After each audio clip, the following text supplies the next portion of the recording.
The whole childhood wonder stage just blew right past you, didn't it? Look at the size of that whammer! Wham! Cause Oh, whammy. Not the triple whammy.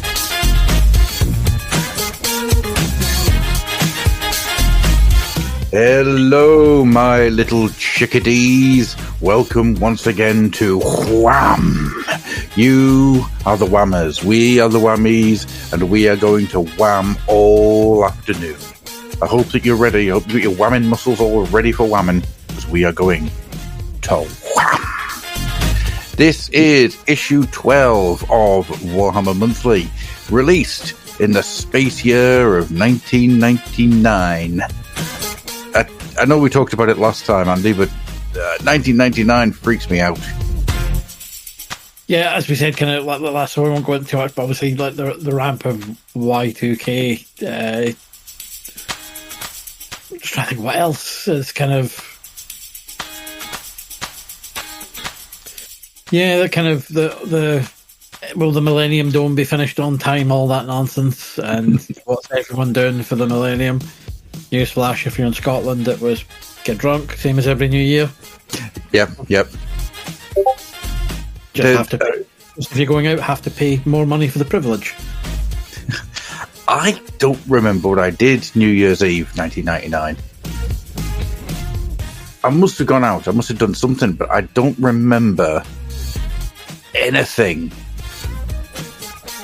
special happening. Like, I genuinely cannot remember doing anything special. I remember New Year's Day trying to find somewhere to go and get some lunch, and nowhere was open. We were out because we all, like a group of my mates, we all started Sky at the same time. And Sky the call centre had a phenomenal drinking culture. So you were out mob-handed every weekend. Mm-hmm. So New Year, we were out with loads of folk. I couldn't tell you vague memories of what happened. Not all edifying, not all fit for broadcast. So we'll leave it there. Things happened, mistakes were made, anecdotes were spawned. Like 1999, I would have been working for MAF, the Ministry of Agriculture, Farm, Foods and Fisheries. Yeah, I remember that was always a weekend would come along and you'd spend half your wage on just getting absolutely slaughtered. Look back at that now, it's like, oh God, I could have done stuff with that money. But on the other hand, stories to be told. You can't take it with you, and it's again, it's the same thing. It's just the laugh of every weekend out in the lash. Mm-hmm. Because we're still at uni at the time, it was Thursdays, Fridays, Saturdays, Sundays. I do remember 1999 would have been the high heyday of just constantly going, who's playing where? And then on a Friday after work, just going to the train station, getting on a train to Manchester, Newcastle, York, and going to see a band somewhere in the country. I think it got as far as Birmingham. I think 99 was for the furthest was Milton Keynes at the Bull for Metallica's Big Day Out in 99. I was there. Went and did that one. I was the person that started threw the first bottle at Marilyn Manson. I didn't hit him. I hit another guy 5 feet in front of me because I slipped off quite badly. But the minute I started, everybody started. It was folk waiting to bottle him off stage because he was awful. Yes. Just it was the fact he came on after Placebo, who I didn't mind their music, but I was kind of like, what kind of show are they going to do? And they put on a belter. You're like, yep, I'm sold. Yeah, and I always thought Placebo were going to end up being around for a lot longer than they ended up being. But it was a shame. Yes, it was very funny seeing Marilyn Manson go, which cowardly expletive of your choice, can't remember, through that, and the entire bowl pretty much put their hands up because it was such a match. He was so flat. Yeah. Aye, it was a. I think we kind of decided 2 songs in that he must have either been absolutely off his face or on something, because he was not on the same planet as everyone else. What was it? It was really bad. You're like, Yeah. And because the festival was quite a mixed bag in terms of who was there, and I'm gonna. Yeah, we'll get to the comic in a minute. Big Day Out, 1999. Who was playing? Ministry, Queens of the Stone Age, Terror Vision, Ben Harper, who kind of Hawaiian sort of slide guitar thing. There was he was really cool. I liked him. Sepultura. Yep, Sepultura. Not the classic lineup. That's when Big Derek was frontman. Yep, he was a unit.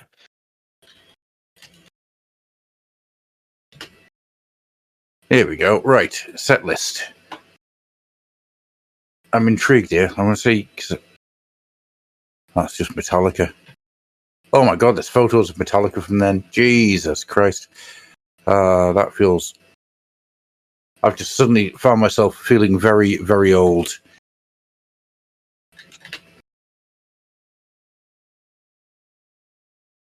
Here we go. Right, so who was playing? Oh, freaking hell, Merciful Fate. They were fantastic. It's like he opened, I think he was the opener, and it's like King Diamond at lunchtime. Yeah. It just had a big panto vibe to it. Yep. He just kind of had the kind of... that was amazing. Yeah, so you had Monster Magnet, the sexual Tyrannosaurus that is Monster Magnet, Marilyn Manson, Merciful Fate, Ben Harper and the Instant Criminals, which I thought was really good. Pitch Shifter, which was me getting into Pitch Shifter for the first time. Really liked them. Queens of the Stone Age, which were good. Sepultura, Metallica, Placebo. Yeah. I felt there was more bands involved, but of course there wouldn't be. It was only a one-day event. Oh, man. Apparently Creed were there, but I do not recall. They're not down on here. Yeah. Someone's got them written down, but it's like I don't remember them either. No. Definitely don't remember that.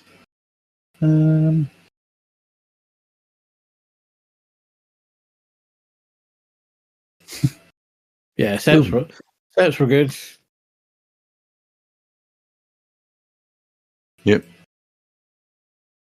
To be honest, the only aside from Manson, the only one I didn't take to was Terror Vision, just because never took to Terror Vision.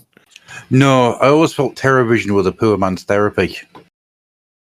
It's like you had therapy doing stuff like 6 Mile Water, and then you had Terror Vision who were just there as well. It was, oh, okay.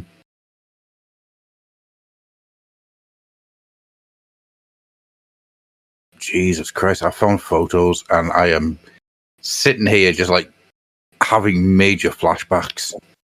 It was a good weather for it as well. That was the thing. Yeah. The thing I mostly remember from that is that my mate Gary got lost going back to the bus, and we were sitting there going, come on, Gary, come on, where are you?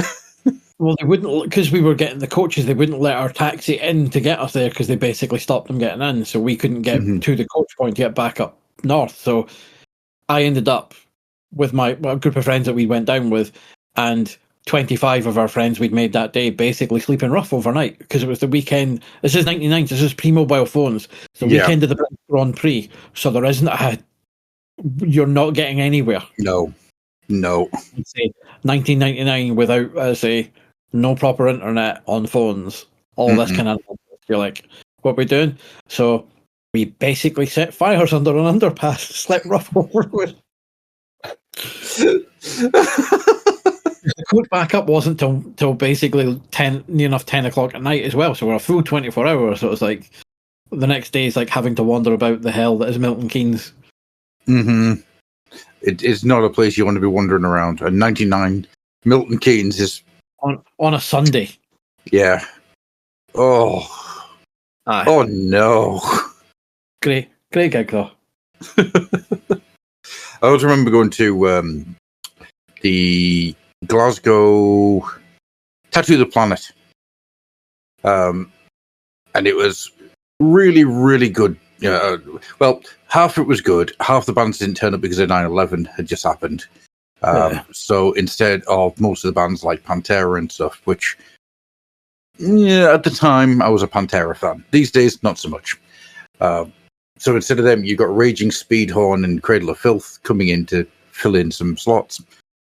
So half of it was, this is not good. But afterwards, we left there, we turned around, and we met Gary again. Turned around to Gary and said, "Where's the hotel at, Gary?" And he went, "What hotel?" So we had to spend the entirety of the night, 2001, in Glasgow, in a 24-hour pizzeria where the guy kept proclaiming that he was the 21st reincarnation of Julius Caesar. I fell asleep twice. One time I woke up and there was a vampire sitting next to me and he stank of piss. Glasgow kids. However, I am very disappointed that you spent it in the pizzeria when you didn't go to one of Glasgow's many night spots that you could have enjoyed yourself, such as the legendary Garage. I think, if memory serves me right, there was a reason we didn't, and I can't remember what it was. I've got a feeling that in the group of five of us, we only had enough money left over to either go and get something to eat or go into a nightclub or something. I can't quite remember. But there was a reason we went and sat in a 24-hour pizzeria. I had to get the first train back at like 5:45 in the morning. It was awful. Missed those days. You miss the stories, you don't miss the discomfort. I'm now like a hotel bed. Oh, absolutely. I'm too old now. It's one of the reasons I don't do leads and stuff anymore. I can't do tents. I'm too old. My back's too knackered. Anyhow, should we get into some Warhammer Monthly? Let's go into Warhammer Monthly. So, as I've said, we're in 1999. It's issue 12. We're up to 44 pages of non-stop action. Mm-hmm. With a hot new story.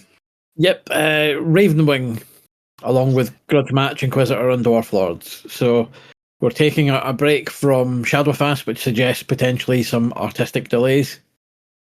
Possibly. If not, poor scheduling on the production part. Yeah, because at no point did it say end of book one. So it's a strange one, actually, because we've actually got Ravenwing, Grudgematch, Inquisitor, and Dwarf Lords. So we have 4 newer stories. I mean, Dwarf Lords has been going for a little while now, but it's the first time it feels like here's the next set of stories. Yeah. And so your cover is some Ravenwing bikers crooning through a group of orcs, tossing grenades and shooting. Mm-hmm. I can imagine that the line art for this is really, really nice. I am not a fan of the colouring. The computer colouring is not doing it any favours. Look, I can see kind of what he's trying to go for, because obviously a lot of black, which is obviously the Ravenwing are entirely black, more or less. It's like, yeah, but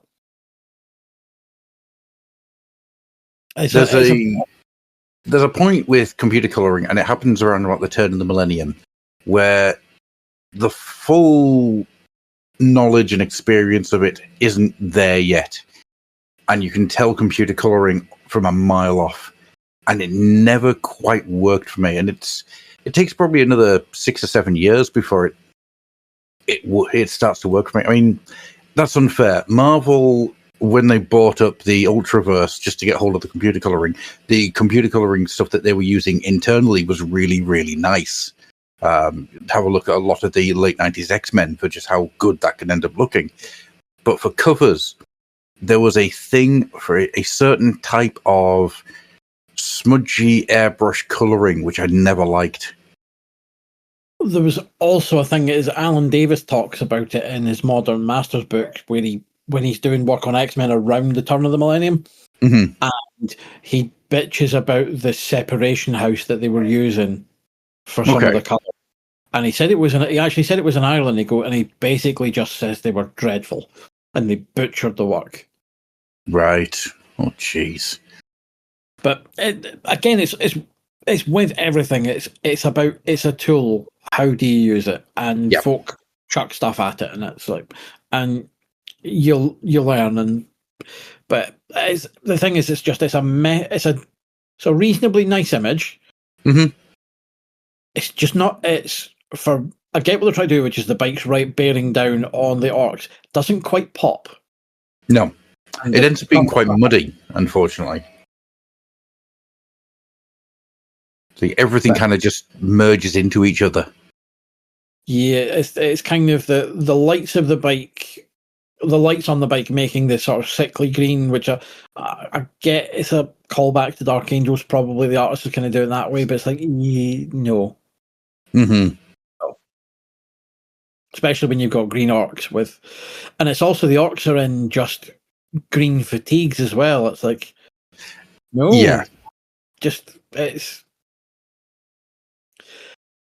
But then the orcs at the front don't look like they're on the same plane as the. The bikes look like they're about 40 foot tall. It doesn't quite fit together for me. Yeah, there's a better cover under there with a better color job. Yes, 100%. But you know what I do like? I like the fact that all the font's in red. The simplification of the cover, the strapline, it continues, and it makes me really happy that I can read that. It's great. It works on that cover, but I generally have a loathing of really badly done red and black lettering because it's the most difficult bits to parse if you're actually reading. Yes. So it works here because they've gone for kind of a nice blocky font and a nice outline, but it's not. The strapline doesn't pop. If you actually look at it, it just bleeds in. Yeah. Which is again, these are the whole things. Is it's you look at it as everything should be designed to draw the eye. Like there should be one focal point, but when I'm looking round the image or the page, my eye should feel drawn to certain bits, and it should be drawn. If you're doing a cover, it should be drawn to your taglines.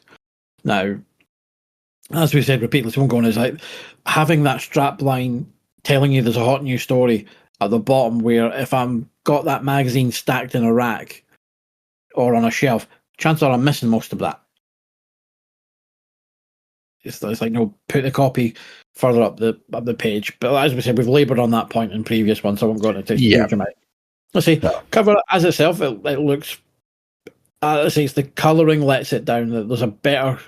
That cover would look better with either more flatter colours, if I'm being honest, or if you're doing the digital colours, a more painterly approach, and we don't need all the lens flare and the lights and all that. No. If you want to do it properly, you want to make them in black anyway. Make them terrifying shapes. If you're trying to sell that image, why would you have the lights off? You have, and I'd probably not even have them shooting. I'd just have them bearing down on them. If you're leaning at the like the feel of what a Space Marine or even like the Dark Angel would be is like, they're just very withdrawn, dark, oppressive, horrible. So, I mean, I think there's an idea here the way you do very much the same thing, but you just have it so the bikes are hitting the orcs. You're not doing the lights. You're not doing the shooting. You're just having a smashing. And I think that would go a long way. And it doesn't have this weird cobwebby smoke coming off everything, which would go a long way into making me go, ooh, I like this. It's not bad. It could be better. Yeah, like I say, it's the colouring choices are what hurts it. So, as I say, Ravenwing are getting top billing as our new story, and we'll go on to the interior. So again, we get a little rundown of what's going on. Again, these are the bits where, if I'm reading this month to month, so I've got a story that should be continuing that hasn't. Why aren't you telling me? Yeah, why is Shadowfast not here? I mean, we are guaranteed that next month we're getting part 3 of Inquisitor, which is nice. Yes. And they've finally taking a telling, and you can actually read it all now. Yep.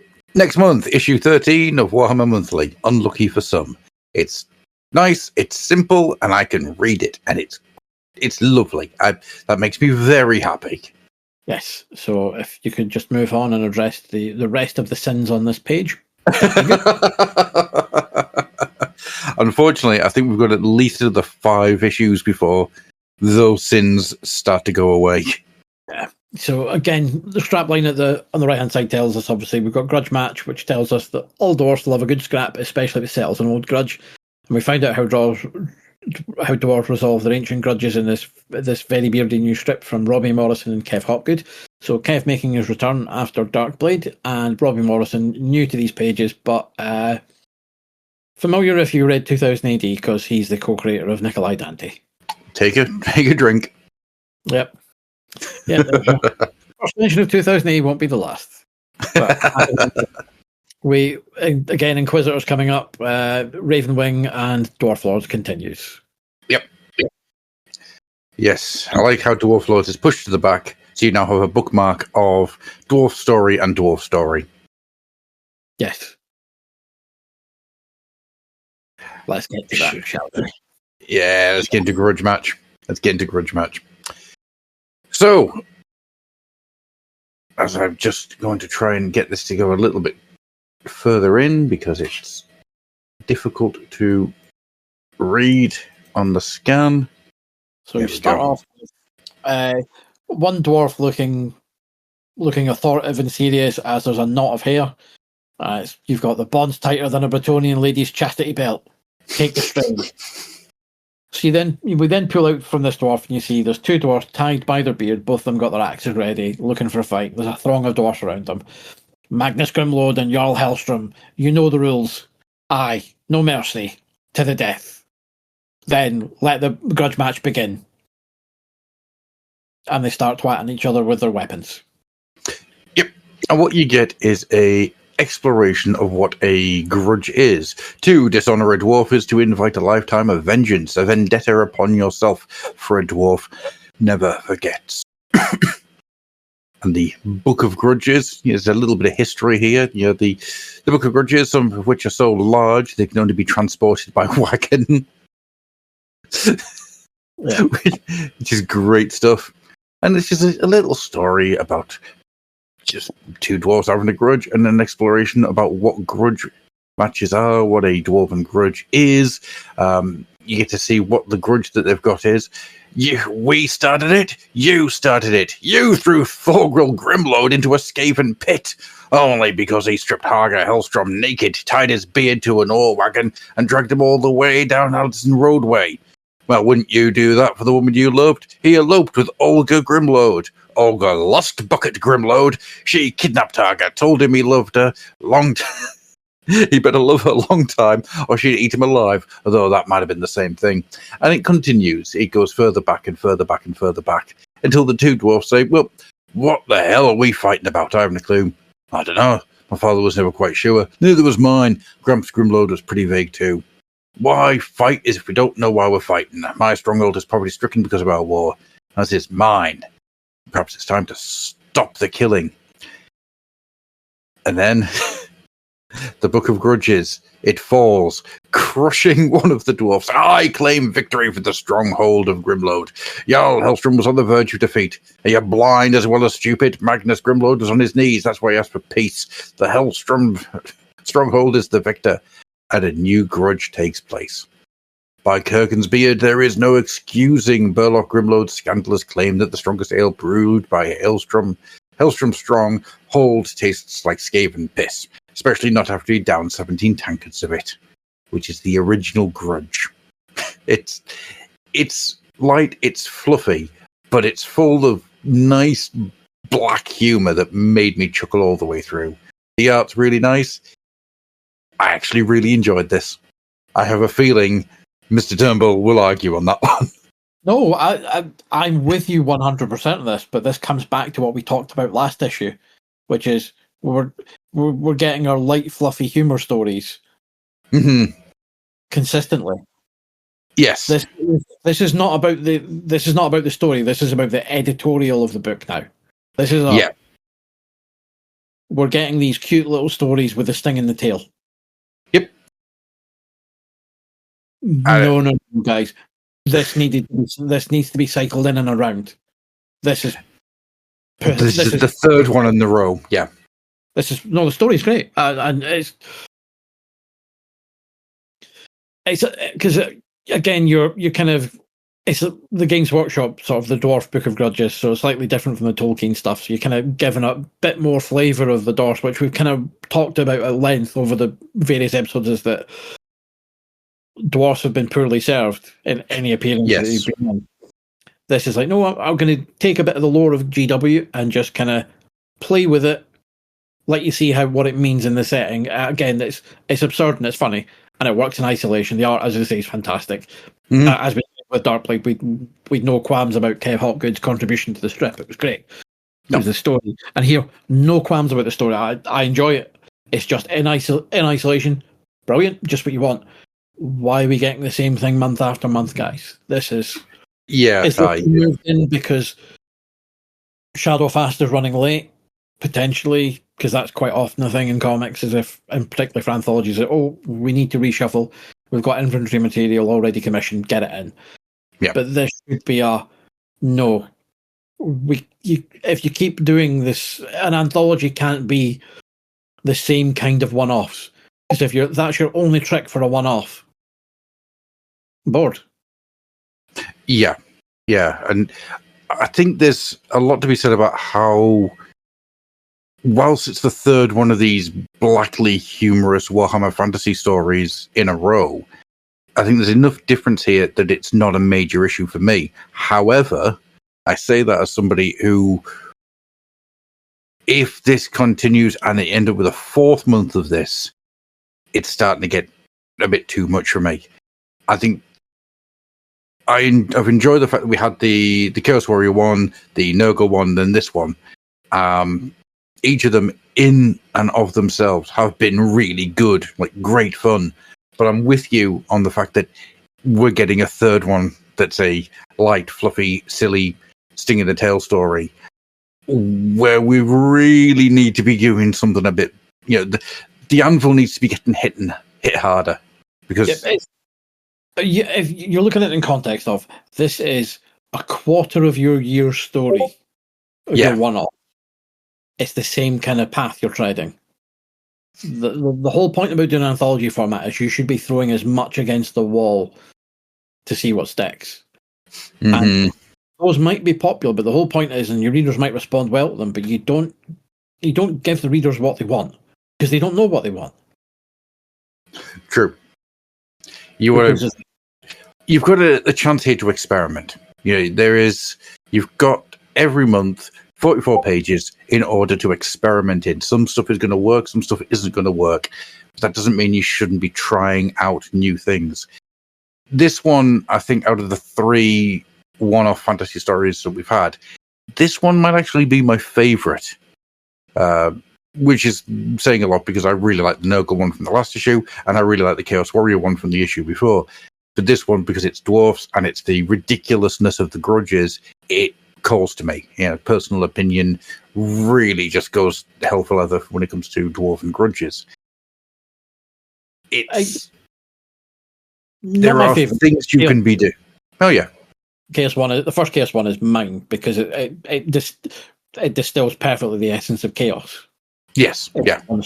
This I like because it fleshes out and paints the dwarves in a unflattering picture, which is quite nice. And again, as it should be, because they are a petty, small-minded race in 40. So lean into it. And you have, we're actually realised, this is and then the table that the Book of Grudges on breaks under the weight of the grudges. Again, there's something in there. It's like Robbie Morrison doing there's a little bit of metaphor for you guys. Mm-hmm. Yep. Learn from your mistakes, you're doomed to repeat them. And then the guy just gets crushed by a giant book. And it's funny. It's great. And then you get the the payoff. What was the original Grudge? It tastes like Skaven piss. It's just wonderful. It's so dwarvy, so petty and proper diva-ish that I can't help but love it. But I agree that you need to be experimenting. Why is there not a horror story here? Why is there not an adventure story here? Just these one-offs where you can kind of do the same exploration of something, but it doesn't have to be that black humor. Now, I say that with the prefix that Warhammer Fantasy Battle is built on black humor. It is very much from 3rd edition onwards. There was a lot of satire and black humor and very mine of dark humor all the way throughout. So it does make sense that would turn up in the comics, but there is also the ability to do lots of different genres. And outside of the first couple of issues, it's only just occurred to me when reading this that there isn't a huge amount of different genres taking place here. You have one-off silly stories or ongoing adventure stories. You're not getting much in between. Yeah. It's something that, as you say, particularly if you're looking at it from the point of view, like say, this is a monthly book, so it's a quarter of the year, and you're making it feel a bit samey. Now, the whole point about the anthology is that not every story is going to land with every reader. No, of course not. And it shouldn't. But what you've got is your readers are going to get annoyed if you keep giving them the same thing over and over again. They might be clamoring for it, saying, "Oh, more humor." It's like, no, because you get bored of it. That's the whole point. It needs to work with other stuff. 100%. But in terms of on its own on merits, fantastic. I loved it. The Chaos one edges it just slightly for me, but it's definitely, good. And I would not be averse to seeing Robbie come back and tackle dwarves again. 100%. I mean, the idea that the dwarves have their beards tied together to have this duel, that's brilliant. I don't think that's something I've ever come across before, and I love it. It's such a... Yeah, but not something I recall, but it's an obvious one. It's like, yeah. Yeah. You can do it that way. It's just great. It's just really, really good. Loved it. Inquisitors of the Imperium. Are you ready to do a deep dive, Andy? A deep dive? Learn everything there is to learn about Inquisitors of the Imperium? Are you ready to understand everything you've ever wanted to know? Everything you may have questioned about what the Inquisition is in 40k? Or is here's some very, very loose fluff with a couple of characters we've seen and some nice John Blanche artwork for characters you haven't yet. Yeah. What? I can almost see the point if they're basically saying here's how the Inquisition set up, because you're talking about like Cryptman's your first one for the Order of Xenos. It's basically he's one that had a big hand in the detecting the Tyranid menace. Mm-hmm. It's like he's hailed as one of the saviors of the Imperium. Why? The Tyranids are still around. Well, it's because he blew up a planet and then went on the run. What a guy. What a guy. It's Cryptman is the first Inquisitor that had any fiction wrote about him. He's in 2 stories, both of which have been turned to an audiobook on the Fluff and Hammer YouTube channel, by the way, where he kind of comes up, he understands what the Tyranids are, makes the entire works out the process of, right, these things are from outside our galaxy, they are coming along, they've eaten the planet of Tyran, I will name them Tyranids. Second story is a Tyranid assassin hunting him down, and a secondary hive fleet is coming after him. And they're both really, really good. The other one, Xavier Mendoza, he hasn't been heard of in years. He's a very weird one to suddenly turn up, especially when you have Jacques Draco, who is at that point the Inquisitor with the most amount of books. He had the Inquisitor War trilogy written by Ian Watson. I will not get into Ian Watson right now because I will be here for hours trying to explain the big bundle of weird that is Ian Watson. I fucking love the man. He does incredible stuff. Yeah, so all you hear about for Mendoza is like, yep, he, after the heresy, he decided that all Space Marines were servants to chaos. Harbored, just went after the Black Templars. 50 were burned at the stake. He was later found dead, probably assassinated. No, 100% definitely assassinated. It may have been suicide. He was in bits. Suicide by Space Marine. Mm-hmm. Obviously, what he did was he got a Space Marine issue chainsaw and cut himself into 15 bits. Yeah. One of the things I find really weird here is you've got Cryptman from the Ordo Xenos, Silas Hand from the Ordo Malleus, Xavier Mendoza, Inquisitor, and Defay from the Ordo Malleus. You have four, well, you have more than four, but you have four main Ordos for the Inquisition. So why have you not done one for each? Yeah, is it Hereticus? Yep.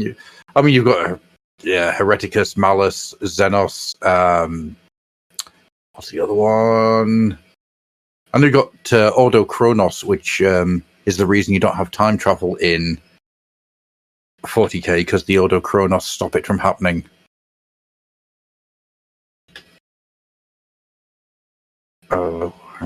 Let me pull up a link. Yeah, so you've got a nice little puff piece about two of your Inquisitors. One that's to be fair, technically by this point isn't Hereticus, Ordo Hereticus. That's the other one. Sorry. Yeah, so basically, Defay must be the only one that's arrived, because isn't Cryptman dead by this point? Well, Cryptman's missing, so because he was excommunicated from the Imperium after his actions that stopped the Tyranids, stopped the High Fleet and made the High Fleet starve to death. But because he blew up a load of Imperial planets, he was excommunicated and went on the run. So chances are, yes, he's dead. But that story's never been fully explored. Yeah, it's Silas Hand, well, he blew up in Demonifuge. Xavier Mendoza committed suicide with a chainsaw and battered himself around the room. So yeah, Defay's the only one that's still alive. Well, Hand at this point, they're doing the article in kayfabe as if they haven't rescued Ephrael yet. So So nice touch, but it's just generally it's a strange one. I like what they've done. I like the design of the pages. I think the design's really, really cool. But once again, these little bits of fluff, they're not serving any masters. No, this is one where they should have just talked about the Inquisition. Yes, 100%. And some notable ones will be, and you don't give anything about Mendoza or Cryptman, because the idea will be, if there's works of them, encourage people to read them elsewhere. Yeah. For these 2 pages, it wouldn't have taken much to just copy and paste something from the 3rd ed rulebook and just stick it in here. Because there's stuff about the Inquisition in that, so why are you not? Yeah, it's a strange one. Warhammer Monthly, once again, just not really serving any masters. Yeah. Because the whole point of that would be, do you want to know about more Inquisitor? Well, we've got... Here's where you can read more about them. Mm-hmm. I think that's it. If it had been less about the people and more about the Inquisition itself, I would have been happy. If it had been more than just these 4, I would have been happy. But because it's just these 4, it just sits in this weird, but why? Yeah. I will say it's better than the dwarf profiles that we've had. Yes. It's also much better designed. It's easier to read the text. Yeah. And I do like the fact that it has a thought of the day. The end always justifies the means. Salute. Well good. So, with that, the reason for our little bit about Inquisitors is because we're on to Chapter 2 of Inquisitor. We are. From the life of Defay by his pupil Gravier. Yeah, for Book 1, The Taint of Nicodemus. It's not taint is such a word that's just been absolutely ruined now in terms of it's like the Biffin's Bridge of Nicodemus. Now, okay, so if we're going to point out the fact it says the taint of Nicodemus, have you noticed that all of the buildings have a very, shall we say, spherical, phallic look to them? No, not on. Again, it's the Imperial culture, but you can kind of see it. But I love. I actually quite like the architecture in it. It's great. It's diesel punky. It's like Art Deco, but taken through a Gothic high 40K filter, and it's beautiful, like really cool. But I just did like the fact that there's a building there that is very penile. It's like that's the Taint of Nicodemus. There's a very penisy looking building there. Yeah, but yeah. So Gravier's basically just briefly recapping where they're off to, and just saying we're going there. The usual word vomit of daft names in the 41st millennium, which is funny. It's like Technomancer in Star Trek. It's just like, yeah. So, corridors of the Vortine Palace, where chaos had sprung up and had been exterminated by Master. We travel through the city of Narthex to the building known as the Archivum Nicodemi. Yep. Or the Nicodemus Archives. Yep. It's great. I love 40k Gothic. It's so overblown and ridiculous. When done correctly, it can proper make you smile. Yes. So when they get Gravier's asking, "What is this place?" and he goes, "It's the Ecclesiarchal Hall of Records. It's full of answers if you know where to look and what questions to ask." And then you get some of the ecclesiarchy appear, the bling pope. He is someone, I'm sure of it. He reminds me of an actual real life person, but I cannot put my finger on it. There's something there. Archdeacon Vidal, that's the one. Yeah. It's like, he's chief archivist, and he said, Cardinal Sarthos has ordered the archivum closed until the state of emergency is passed. I cannot admit you until I have the appropriate authorization. Now, we know full well this is Inquisition, so it's not going to go well for you, mate. Nope. You bore me. I am Defay, Inquisitor. Stand aside. And some armored goon just says, you must await as they instruct. At which Defay just belts him one and drops him. Does he punch his head off, or is it just he punches him and knocks him down? Because that looks like a servitor. So from the silhouettes that you get, they have servitor arms. So yeah. I wasn't sure if they're actually servitors or if they're just people who have had, 40k cybernetics attached. I don't know if he takes the head off, but he does drop him to the ground because the silhouette has him. Still shows the head attached. But yeah, I think they probably are Inquisitors because the one comes with the big arm and Defay still leathers him because the servers, they are gash. But I'm sure that you can't just punch out a servitor.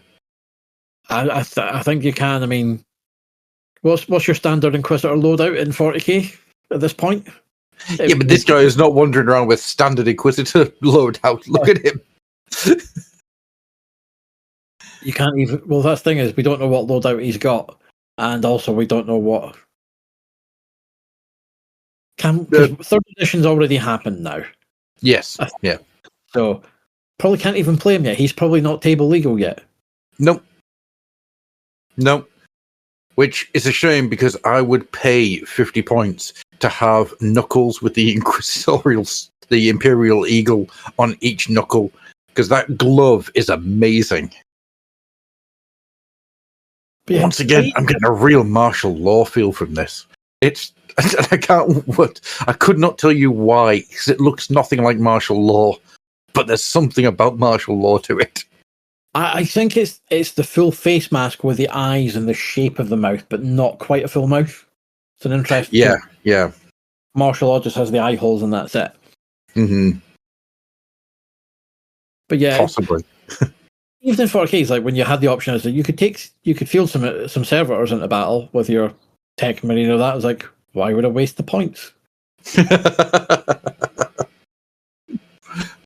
Because I accidentally bought some servitors in a grand opening of a Games Workshop store where it was buy two, get the third one free. Remember, kids? Remember when you did that, kids? Remember? Why did you buy two servitors in the first place? Because they were the cheapest.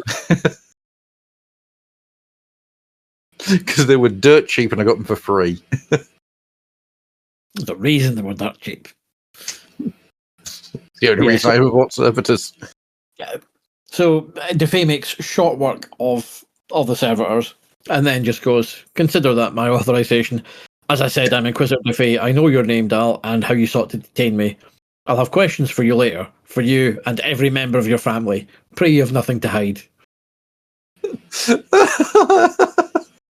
I will kill you and all your... Everyone who's ever looked at you is about to get investigated. So yeah, it's about to become very unpleasant for you. So, and DeFay wastes no words on him. Then just says, "When I appointed you Gravier, I was told you had expertise and scholarship." So it basically says, "Go to work. I want to know everything this archive can tell me about the noble family of Mathildus. Meanwhile, I wish to study the design of this magnificent building." So yes. he leads the boy into the library, and they're carries on all day until they're interrupted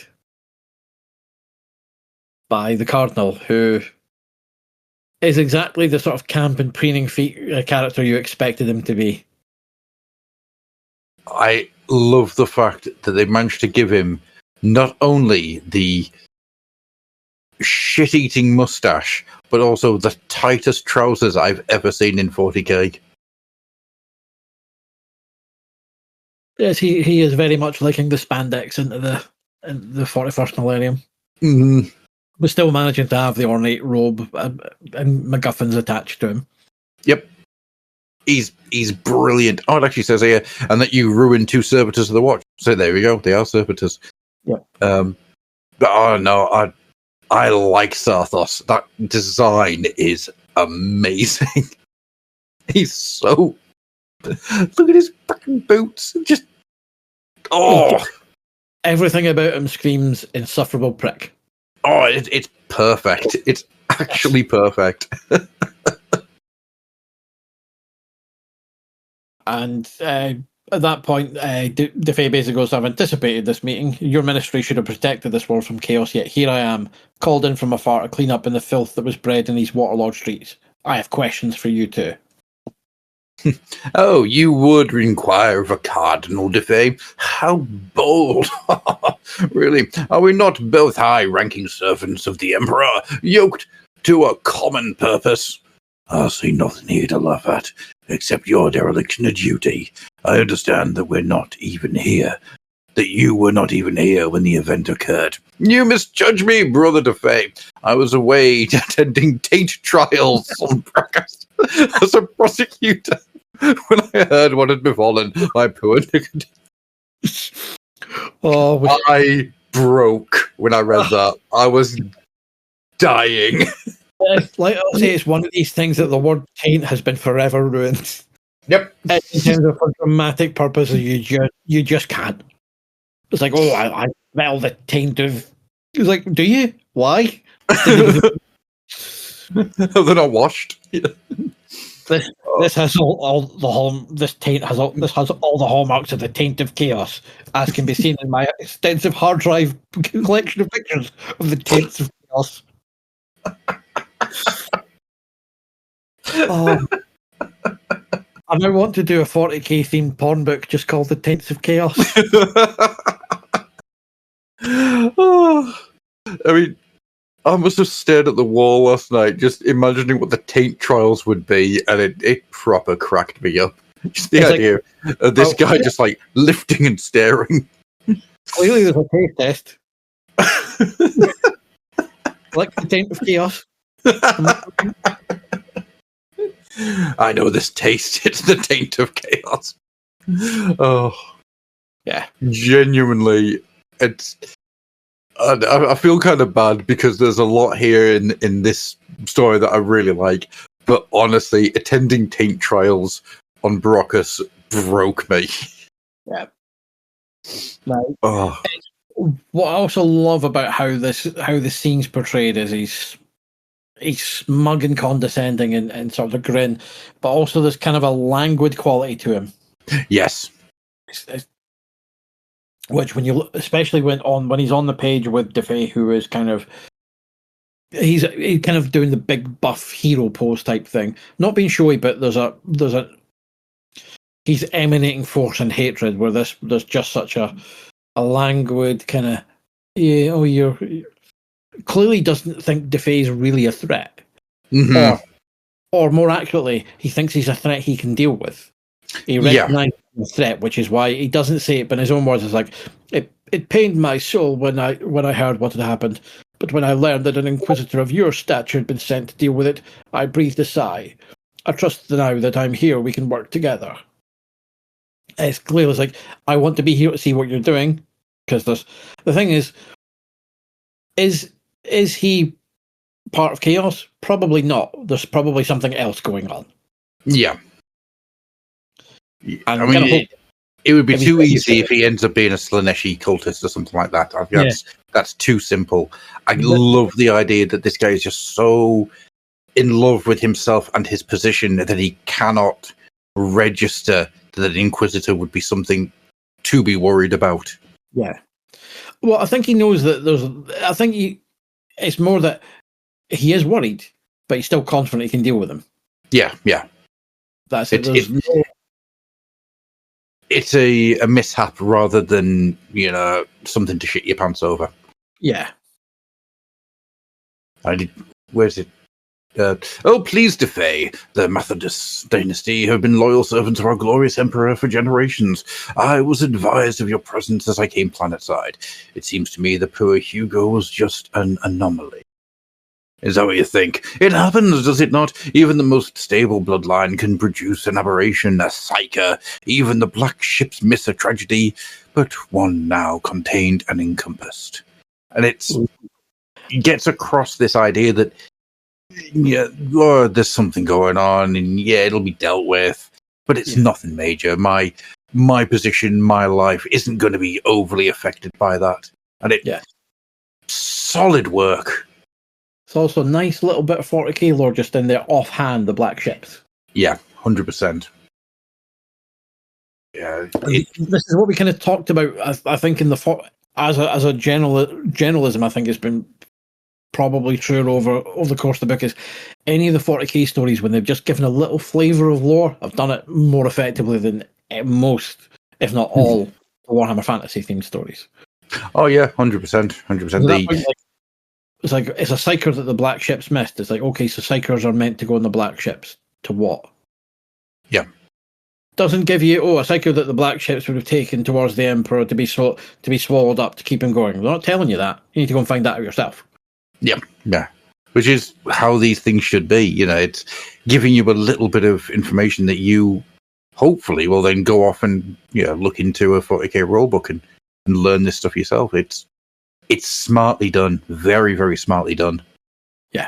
And obviously DeFay's like, I pray you're right, Cardinal. Gravier.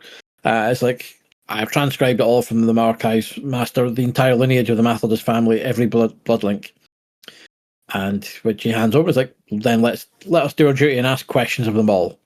Cardinal Sarthos, you will accompany us, I trust. I require transport. That's the DeFay going, I don't trust you. I want you in my sight at all times. I love the ship because it's just enough of a Imperial ship, but also just enough of something original. It's so good. So good. Yeah, it kind of has that. I mean, the cockpit feels, also the nose of it feels like an old World War II bomber type thing. Mm-hmm. Very nice. Yep. It's really squat. It's just, that's cool. I like that. And so they're on the ship to to the north, and they go to a fortress built into the core of the cone of an extinct volcano. It's just the right level of stupid. Love it. Yeah. It's also tellingly very different enough from the architecture we've seen. Mm-hmm. There's none of the curves. It's all very straight lines, very blocked. It does again, and also a bit stripped back, less imperial looking. Mm-hmm. And you obviously there's a welcoming committee for them already, and it's Lady Cora, who obviously is the ranking member of this family. And DeFay at this point goes, as the talk goes, the Voltine Palace, the Archivum, this castle, all designed by the architect Scholat. She's like, yes, why do you ask? And he's like, I researched at the Archivum. Scholat's work was later appended with those towers to the west and the concentric curtain walls. What is this, DeFay? Are you sightseeing? Which comes back into what we talked about in the first part, about the architecture having the stuff bolted on, and we were kind of talking about being more from the Imperium to this, so it may not have been Imperium, may have been him. Yeah. But just a point to note that considered in the story, so clearly some extensive notes.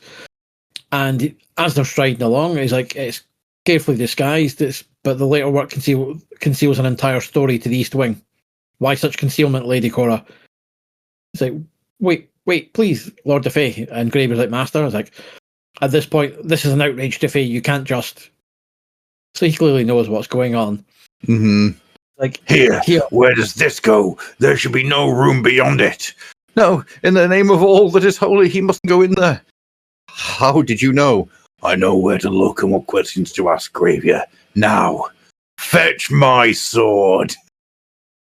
To be continued. So. Oh!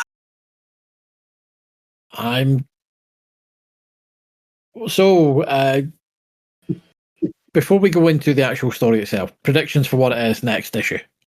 I'm going to guess that it's some psyker birthing pool type place where there's just going to be a load of psychers round a circle or something like that. I'm not going as grand as that. I reckon there will be another tainted family member in there. Mm-hmm. Possibly, but there's another family member in there, and that's been hidden. Yep. Yeah, I imagine there's an entire cannibalistic family or something. You know, it's whatever it is. It's something that DeFay is going to have to murder with extreme intent. Yes. I'm going to put a flag down here.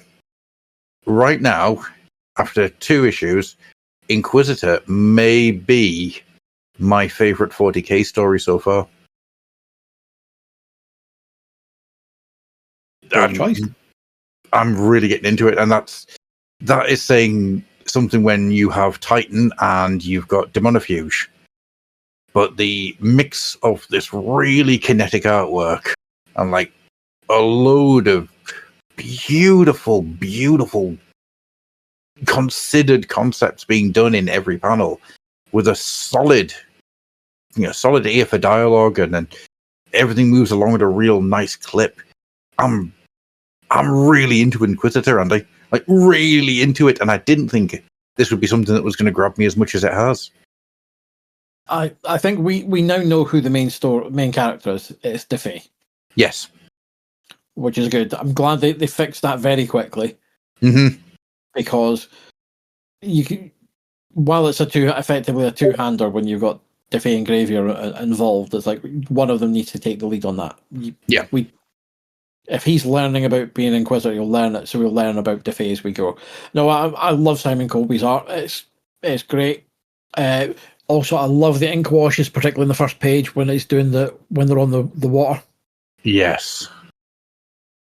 As well as just ink washes to the sky and the faded backgrounds as you go in. It's just like setting depth and tone. It's just like, yeah, well on board for this.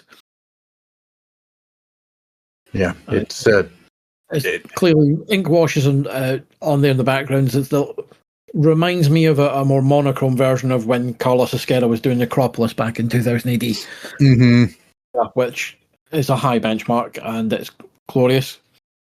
As you say, Colby's art's very kinetic. There's movement, there's weight to it.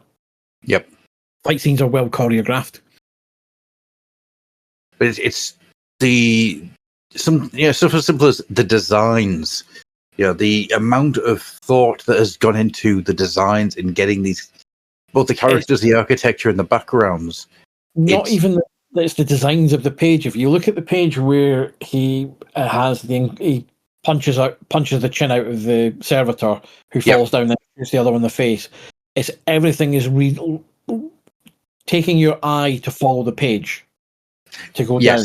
Whereas because it's quite an open layout where you've got one panel bleeding into another with a panel overlaid on top to then the two at the bottom. That could very easily be a mess to read, and we've talked about that before. But this one, it's like, no, the actual art is taking you to where you need to go. From the wide angle shot of the gun shooting it close to the servitor's face, so you know right away you're on to the next panel. Yep. Your eyes being led. So these are things the panel layouts and hard fast borders are there to make storytelling easier and to allow people to follow things easier without having to think. So when you're trying to be more inventive with your panel layouts and your page composition, it can be done, and this is a good example of how to do it where I can still follow the action clearly. I'm not having to parse what's what, where am I going, which is where Dwarf Lords didn't quite work. Yeah. But I mean, even just the simple, when they're walking into the archive and you have everything there, you have them in silhouette in the doorway, and you get to see it all. It could be really cluttered. It could be hard to read, but it gives you enough to give you an idea of the environment really, really easily. It's just solid work from start to finish. Yeah. I'm genuinely impressed, blown away by it. Yeah, that is the thing. It's about too much detail is too much, and that's when your eye goes with it. It's why you look at in comics, in terms of certainly superhero comics. George Perez is probably the gold standard for. He will do everything so massively detailed, but it's still always readable. And then there's enough people who've copied that style, but who just can't quite get it and go. And what stops being detail becomes clutter. And that's it. Yeah, I mean, just look at Sathos and the character design for him. He is just built on layers upon layers, audacity and various weird things, but it doesn't overwhelm the design. You can tell him as a character from what he's dressed as. It's brilliant, absolutely brilliant. It's such a it's a fine line to walk, particularly when you're doing characters like this who are kind of officials in particularly kind of religious themed orders where there's an expectation of opulence and outward displays of wealth and power. So these designs by their very nature need to be ornate, but there's ornate and then there's busy. Yes. And this kind of gets the line just right. And again, I think also the fact that he's, rather than shade it, he's leaving a lot of white. Yep. You've got the detail in there rather than doing like dark robes where it would where it would become more difficult to make things out. It's like, no, I've just gone for this. And it kind of suits the character in terms of he wants people to see him. So you'd want to be the brightest, the boldest thing. So he's up like a strutting peacock. So you kind of... these are particularly, as I say, for... and you know just in his colour, if that's his colour, it's going to be lots of rich golds. Mm-hmm. There will be enough white in there, because it's also a thing of if you wear white and it's pristine and it shows off that kind of power. Yeah. So these are all the things that when you're doing characters, and particularly for characters that are maybe not going to show up for a huge amount of time, is you want them to be memorable and distinctive. And he is. And it's also because what you want is readability on the page. Because you're dealing with a situation with, for example, 40k, where you're dealing with lots of troop types, lots of cult members, ecclesiarchy, all that. There is a sameness to it by its very nature. So you need to make sure that when you've got a character that I can still tell them apart. You don't need to for the servitors because they don't care. They're not important. No. The servitors have a almost like a beast machine style. Here is a body, and we're just going to change some of the details on them in order to separate them out, and that's fine. It works really well. But you look at, as I say, it's you can tell Archdeacon Dal and Cardinal Sarthos are both of the same order, but very different. Yeah. And what you can also go is that the Cardinal is probably the much more insecure about the position because his is the busier of the designs. Mm-hmm. Yeah, he's got more rosaries and badges. Yeah. Whereas, so there's my power comes from my office. Whereas with Sarthos, it's like, no, my power comes from me. I just happen to be in this office. These are all the little things that you... when you're designing anything, you should have it in the front of your mind in terms of either be it the notes from the writer or when the artist's doing it. These are the things you're kind of wanting to be able to convey. And it's also bearing in mind, because we've drawn these designs over and over again, it's like you want to make them clear at the same time. I mean, I'm fairly certain we probably won't see Dal again except to find out that he's been killed or something. Because he upset an Inquisitor, and that's generally what happens to you. Sarthos will be out maybe another issue, maybe another couple. So you want a design that's not going to be a ball ache to draw at the same time because you're wasting time on it. Yeah. So, it's why I don't get, as someone was talking about, all the Jim Lee redesigns of superheroes, and they just put random seams and costumes. It's like, yes. No, why am I doing that every time? Why would I want it? Get rid of it. No, it's one of those things where I think Jim Lee's got a style where he can kind of get through a lot of them really quickly. But if you're going to redesign something like that, you've also got to think, what if other people are going to draw this? They're going to have to do some work in redesigning themselves. But then I've looked at the first issue of Hush 2, or Hutush. Yes. Oh, Hush 2 is a thing, and the thing that everyone forgets about is the first Hush wasn't very good. No, it's a best of. It's a greatest hits. Yes, and not even well done. No. If you want to tackle all of his enemies in short succession, there are two options you can go before this, which are infinitely better. First of all, Nightfall, yeah. Correct. But if you want to even go further, the one that Nightfall takes its inspiration from, also penned by Doug Mensch, Batman 400. Mm-hmm. Where he does it all in one issue. Yes. Ah, man. But so you kind of have, but the big thing I had was Jim Lee being back in comics doing monthly comic art for the first time in years. Yeah, and the art was good, but it's like, this is not. It was an enjoyable romp in terms of a story, a sequential story. It's a nice serial. I quite liked it, month to month. Oh, excellent. Mm-hmm. But that's all it is. It's enjoyable. I've got it on the shelf because it's a decent read. It's not a bad read. It's fun, but it is not. Nobody was looking for a sequel to Hush. No. When it got announced, I did spend a good couple of minutes just staring at the announcement, going, "But why?" Just no. More people want the end of Absolute Batman and Robin. Oh, sorry, All-Star Batman and Robin. Mm-hmm. I 100%. I am all in for that as an idea because I love All-Star Batman and Robin. Yeah, it's great. It's once you realise it's a joke. Yep. But we digress on Batman. So we have, let's see. So I wouldn't say it's my top 40k one on this, but it's upper echelons. It's hit the ground running. Let's say the first installment, my qualms were just about clearly established to me who the main character is. Yeah, yeah. Which we've kind of got in the second half. Is that right? Clearly, he is Gravier is not going to be the thing. Defasia guy, brilliant, front and center.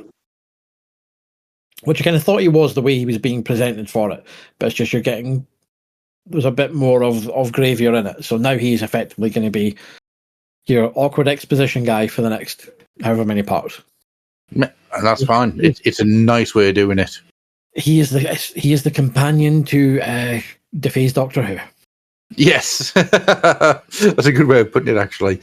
Although I don't want DeFay traveling through time, making wrong what once was. Yeah. But that's why the companions exist, because the Doctor can't turn around and stop the story to tell the readers what's happening. Yes, 100%. And also, the Doctor never says, "Fetch my sword." Yeah. But I mean, Sure I probably has at some point. You're probably right there. The other thing that I really like about this is the dialogue. I think the ear for dialogue in this is absolutely spot on. Yeah, every single character has these little hooks in them, and I'm going to put the taint trials off to one side here. We'll leave that alone. But everybody has a very, very solid voice, and at that point, judging it back in 1999, this is before taint as a word was corrupted. Tainted, if you will. Oh no, not the tainted taint. Yeah. Taintception. Inside that taint is another taint. But no, it's as I've talked about, is like, and it's something that Dan Abnett's joked about himself. There's multiple Dan Abnetts. It's like, yes, you are quite right, Dan, because some of you absolutely sings and some of it just does not. And again, but that's always the way any creative endeavor. You're not going to hit a home run every time. Some you're going to hit home runs. Some are you going to do well. Others you just be as well. It's like, yep, let's chalk that up to experience and never speak of it again. But here, enjoying Inquisitor. Let's see, little seeds of it feels of 40k, but not. It's enjoying the trappings, but not trapped by at the same time. Yes. It's telling a story within the universe, but not feeling like it has to hit a checklist of what is a 40k story, which I'm very much enjoying. All in all, it's just great. It's really, really good. Loving it.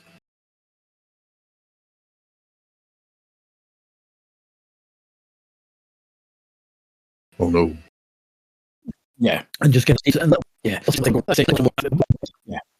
I have one. It's a banger of an instance. Without giving too much away, it's probably my favourite story of the issue. Yes, yeah. So, speaking of stories in the issue, shall we move on to a Ravenwing? Yes. Script by Bill Kaplan, art by Jeff Rebner, letters by Gordon Robson. Gordon Robson does a lot of letters all the way through this issue. It's man's working hard. So what we have is we're on the ice planet Boab, or Bob, if you will. And I know they meant Boab. Bill Kaplan is American, however, that is Bob. Yep. And it's basically forces Imperium are up against an Orc-Wa, and the Imperium is being forced back, as you do. And it's like, we've got no support, we're basically buggered. And it's like, up comes a guy who goes, "Have no fear, Colonel, Sergeant Malachi, Ravenwing, my men and I will stop that gargant." And I was like, "Thank the Emperor, how soon will the rest of your forces arrive, Sergeant? My men are here." Those are your my men reinforcements. and their 9 bikes. men on light and a land speeder, the best land speeder. 100%. 100%. That's I am proper joy. sorry, When I saw the land speeder. All the land speeders, when they redesigned them from Third Ed onwards, basically to make them flying dodgem cars, get in the fucking bin. Absolute shite. That second Ed land speed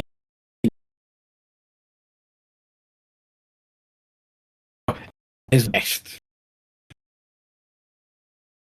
Nothing can convince anyone who thinks the dodgem speeder is good. Also, the first has a certain charm to it, in a kind of feels very much like a bath chair for old soldiers, rather than an active combat vehicle.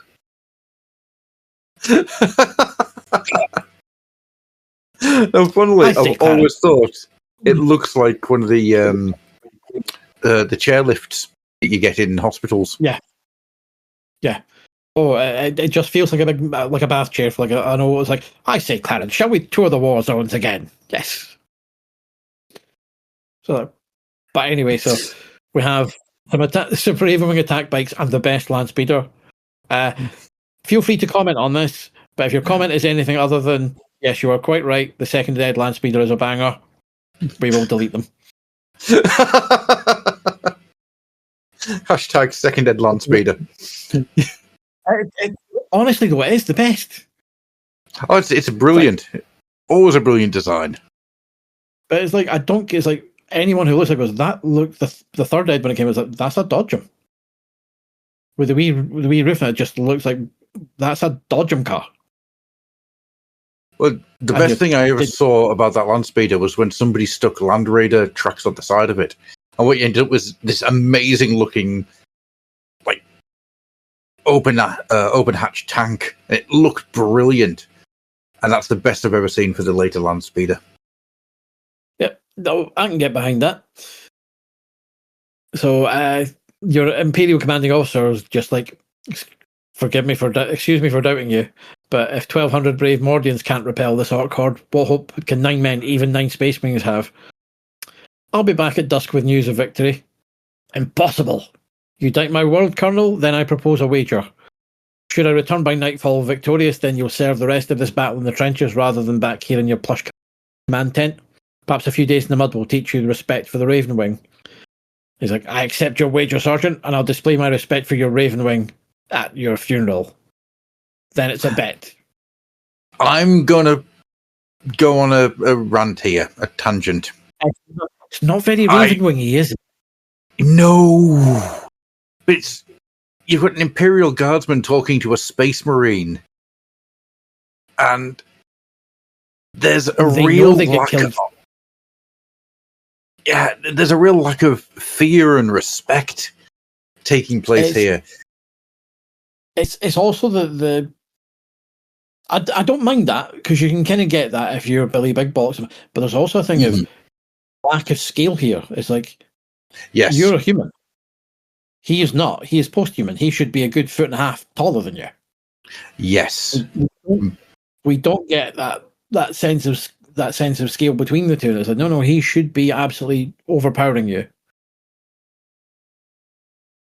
And again, just doesn't feel very Ravenwing, given that they have had no qualms of given the lore, certainly that would come in terms of how they would treat Imperial Guard officers that they serve with.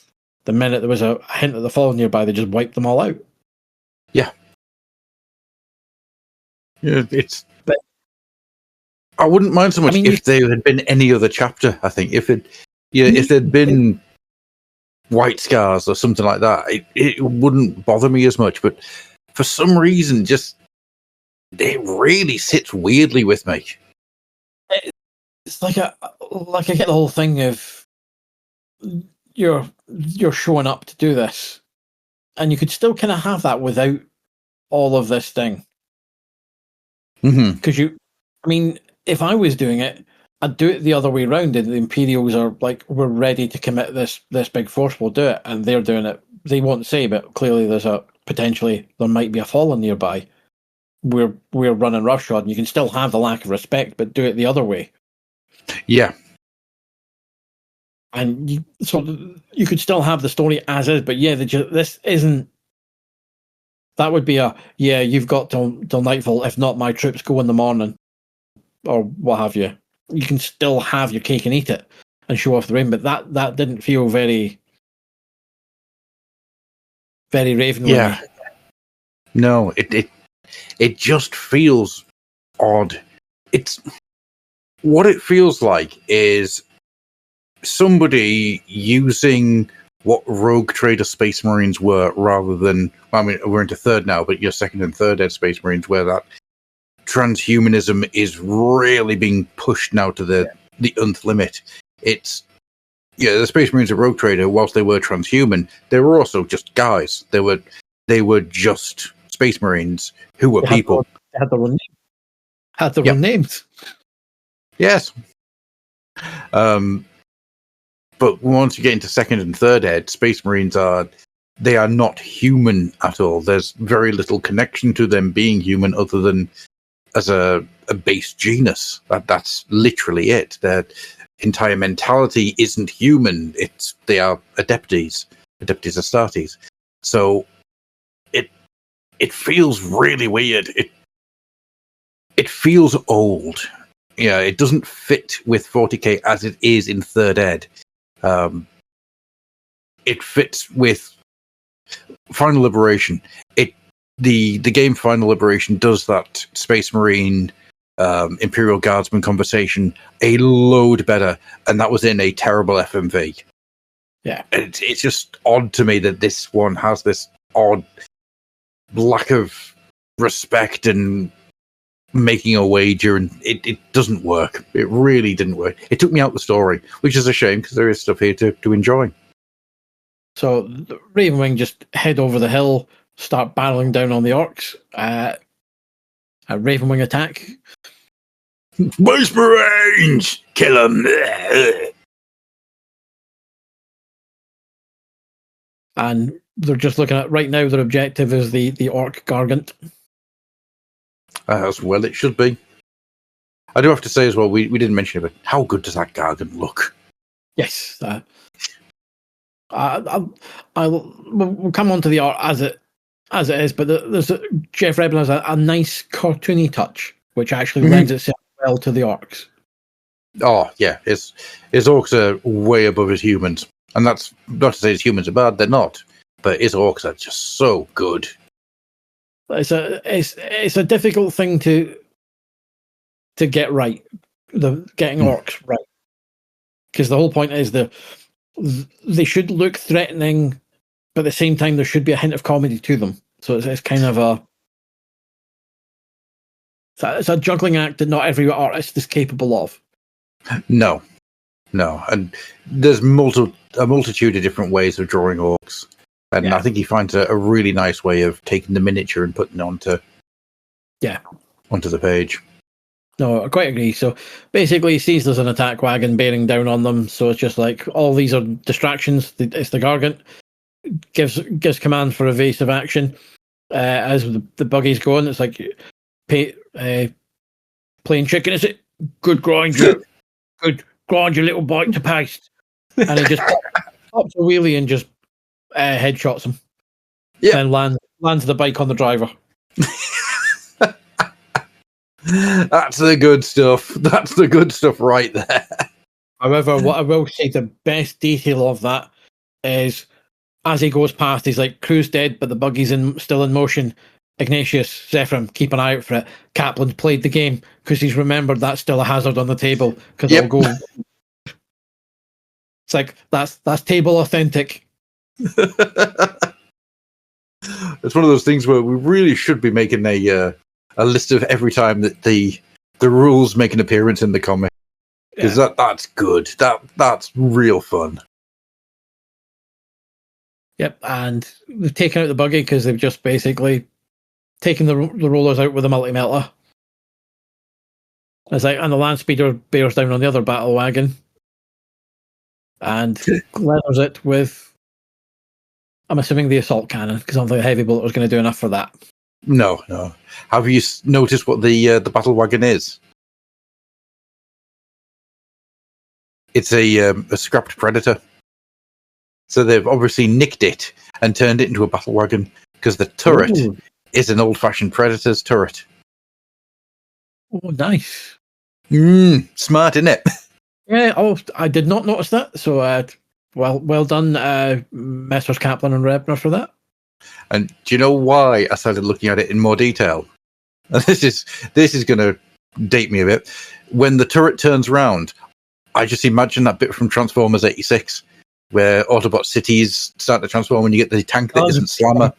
It absolutely does look like that bit as well. Yep. I was looking at it and then I realised, hang on a second, I know those lines. And yeah, it's a scrapped Predator that they've rebuilt into a battle wagon, which salute. Hold up. So they're now here. They're now getting ready for the Gargant, and it's like object dead ahead, ready crack grenades. One of the best things in Second Ed that nobody ever used, because you always got hung up on using your guns, but it was like, no, maybe I should actually use a crack grenade.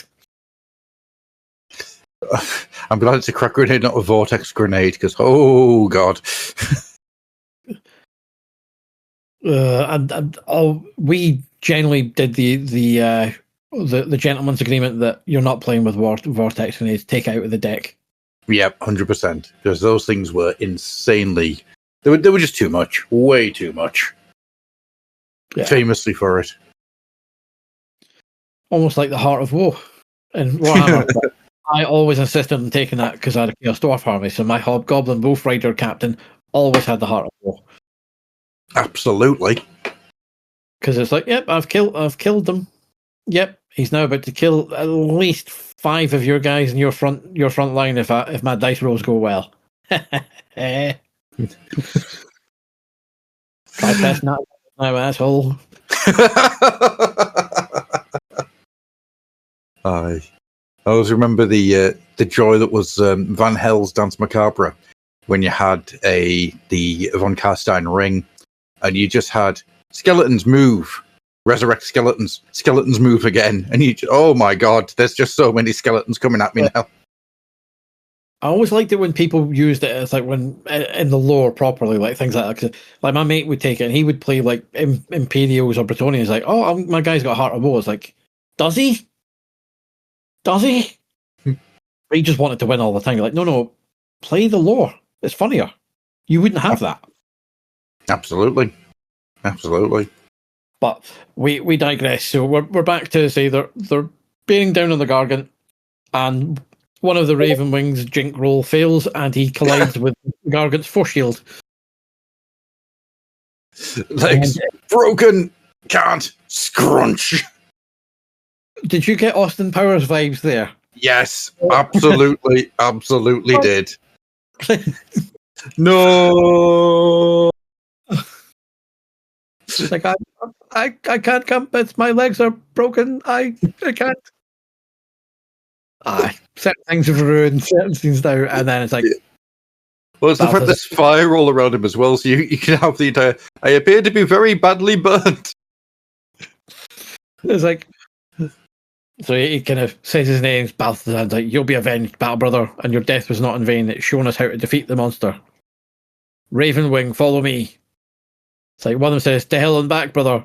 But the force shields, what part of to hell and back are you contradicting here, son? It's like, he goes, they're not a problem. It's like they repelled him because he was moving like incoming fire, but once his bike was destroyed, once he was mobile, Balthazar passed right through the shields, just as I am now. So just park the pikes. It's all good. I loved this as a concept. Yes. It's solid. It's one of those wonderful bits of pseudoscience where if you are not... there's no trajectory to you. You've got nothing to worry about, or else the force field will be just destroying everything around it. It's brilliant. Such a good idea. Yep. So they're now underneath the Gargant, and an orc kind of recognises it. Oomies, how'd they get down here? He starts to shoot, and it's like, okay, as I thought, orcs counting on strong perimeter defences and left the underbelly barely defended. Prepare crack grenades and pick your targets. Put me up, boys! Put me...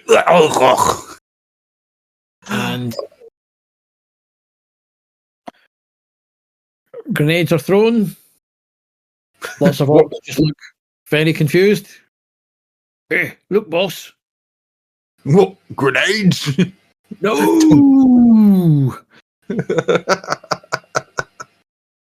Oh, pull out! And the Gargant goes down. And they're able to go out of the force shield because that's how they can shoot from inside the force field out. Yep. just that's not an error. It's clearly how it is. Otherwise, the force shield would stop them shooting anything. They'd have to lower their shields to fight. So there you go. They get out. And the Gargant goes boom. Specifically, waboom. That's a good sound effect. Waboom. But unfortunately, the wager is not fully met. Yeah, don't be absurd, Hans. No, that Space Marine may have brought down the Gargant, but his boast was that he would claim victory on this day. And judging by the size of the orc horde in his tail, I don't think our Sergeant Malachi will be making any such claims today or ever again. To be continued. It's good. I'm going to say this is once you kind of remove the bit at the beginning. The non-Dark Angel. Yeah. This is solid. This is really solid. The art is really nice. I love how he draws the helmeted Space Marines. It's like there's a real sense of weight and sinister to the Space Marine helmets that I loved a bit. I like the helmets, but I don't like the way he does the arms because they look like hero spandex. They do, yes. I get there's limitations when you're but there are ways around it that you could have done to make that look more Space Marine-y. But no, I like the art. I do think he does still have the art has one eye on this should be coloured. Yeah. It's not. It's still serviceable as black and white. It's not wrong in the way that the Bretonian thing was. Yeah. But I think the scope here for a bit more work. As we said, his work has a slight cartoony touch to it, which is not a criticism. It gets the arcs very well. Mm-hmm. The Imperials just look like your generic Imperial Nazi style stand-ins that. Yeah, but I mean they look like the Mordemeyer Guard. So all good. That's exactly what they need to look like, and that's what they look like. Brilliant. I think, although this is going to be as a one-off, I think this is solid. It's good. Where it goes from here, I think, is going to be an interesting one because you've got to really start pushing the fact that these are Ravenwing. Yeah, if it's going to be more just Space Marines doing Space Marine stuff, I think you're missing a massive trick, and it's going to be to the detriment of the strip. Yeah. As a starting point, I can see why you wouldn't do it. Yeah. You've got to have somewhere to go. Yeah, completely. Your shot's like, he's lost a man, but he's taken out the Gargant. So not an unqualified success, but still a success, and gives you a bit of jeopardy for parts 2 and 3. I think it's a 3-parter, so in terms of how they get where they need to go. Love the art. Like I say, a couple of niggles in terms of just like I say, the more spandex rather than armor and bits, which belies Jeff doing a lot of superhero stuff, but really enjoyed it. Some nice touches. So, as you say, bits of pseudoscience to let you explain, here's how the force field works. That's so good. It's so good. I love it. But it's a weird one because I like it. It's good. It doesn't 100% grab me though. No, if that makes sense. I think they're taking out the story with the non-Ravenwingy exchange at the start. Mm-hmm. Never fully recovers. No, because it's just like it's not like, as I said, if you just done that in terms of they're getting ready to do their triumphant support, this guy's confident his counterattack's going to work, and the Ravenwing just go, no, we have business here. Your men will stop, and you then have the argument about we'll still take them out, and you have the kind of they know it's a sighting of a fallen or potential fallen or a clue. You then have that, and you also have something to take you on for the next couple of installments rather than just, it's how is he going to get past this wager? Mm-hmm. So I think that's kind of what holds it back is knowing. I think partly knowing the lore, because I'm saying is even back then it doesn't feel Ravenwingy. No, as I say, it feels like the Space Marines from Rogue Trader, where they were, thugs that were made stronger. The pre I mentioned him again, the pre Ian Watson Space Marine novel, where they were guys with like hate and kill written on their armor that were just going around smacking the crap out of human beings for not being imperial enough. Yeah, and rather than being. I mean, at this point, Space Marines you could spend your entire life in the Imperial Guard and never see a Space Marine. Yeah. And so having this weird banter between them at the start, it really throws you off. I suppose, though, in the with every story being somebody's first, I don't see a major issue with it. However, it just doesn't really work. It misses that little bit that would have turned it from good to potentially heading towards great, and that's it. Yeah. But I would say, in terms of if I'm picking that up and you're not as invested in the lore, there's enough there to go. Yeah, I'm interested in that. So it it does its job, and still I want to know more. And I say the art is good. I say a couple of miscues, but they're not to the detriment of the story. So I'm in favour of it, but it also happens to come after a much stronger story as well, which probably doesn't help it. Aye. Because that's also a big thing in terms of anthologies, like albums for back in the day when you had to listen to an album as an album. Is your track order, your running order is important. Do you lead off with an absolute banger, or do you do like a wee slow, interesting, get them hooked? Where do you put your big one? Where's the bits that maybe aren't as strong but are interesting? How does that fit?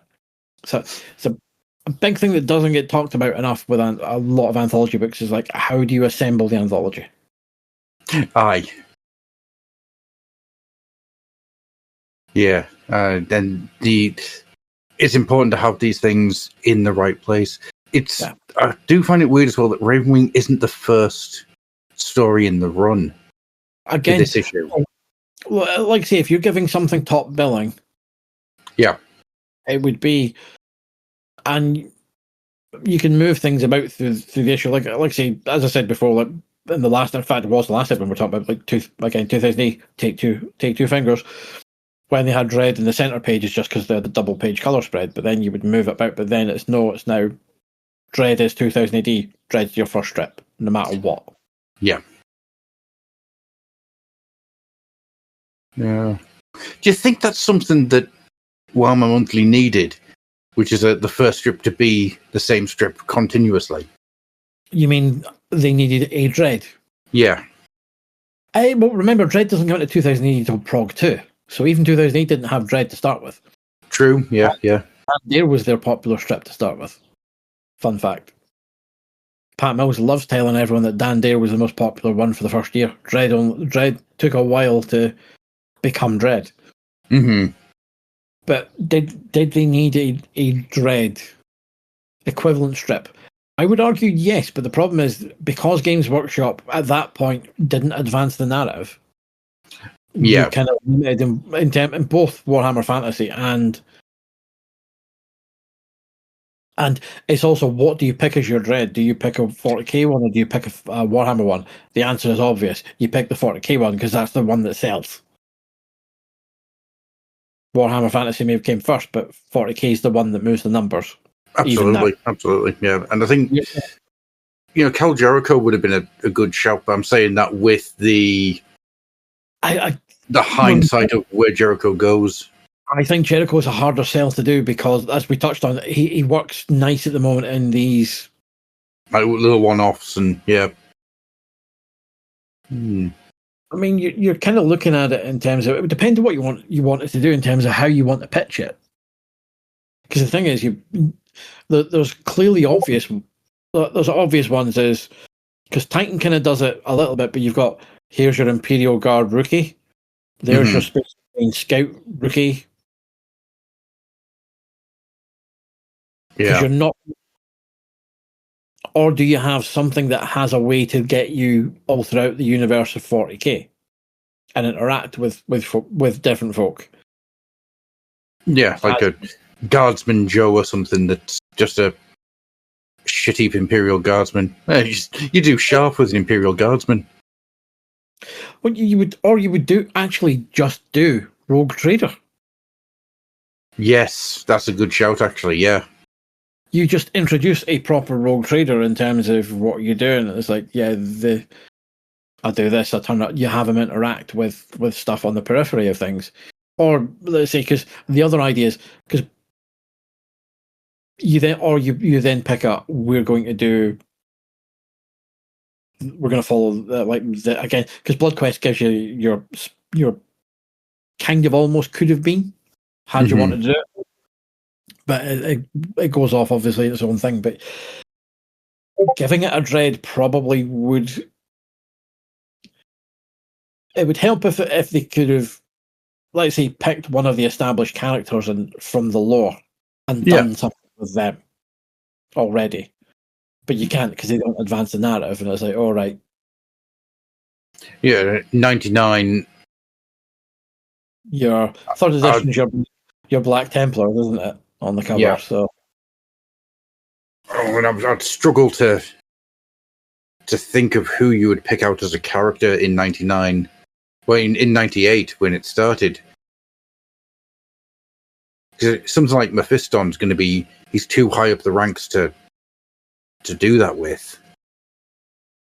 I mean, I'm biased. I'm going to say right off the bat, Cypher would have been the good one.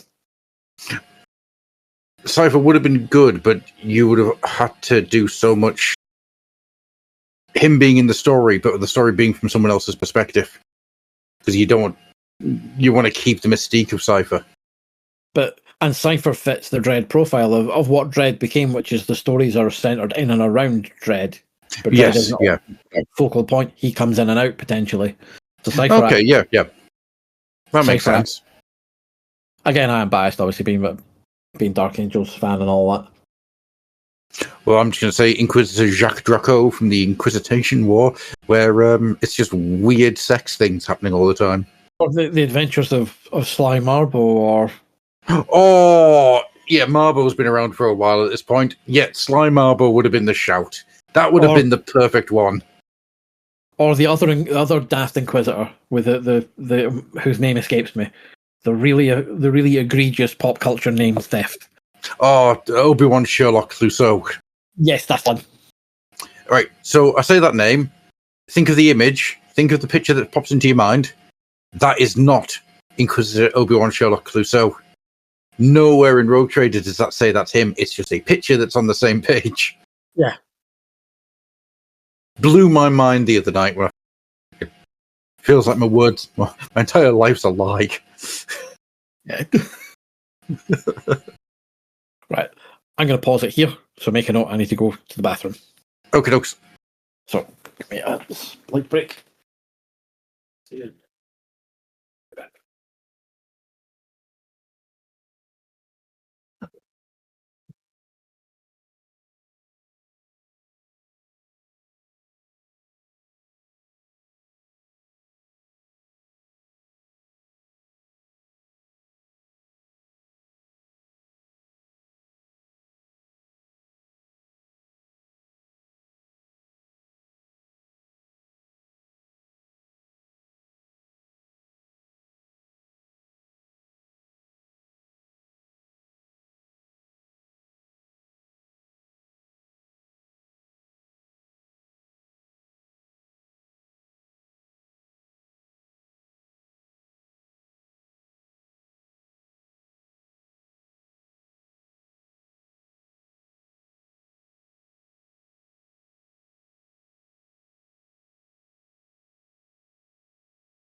I returned.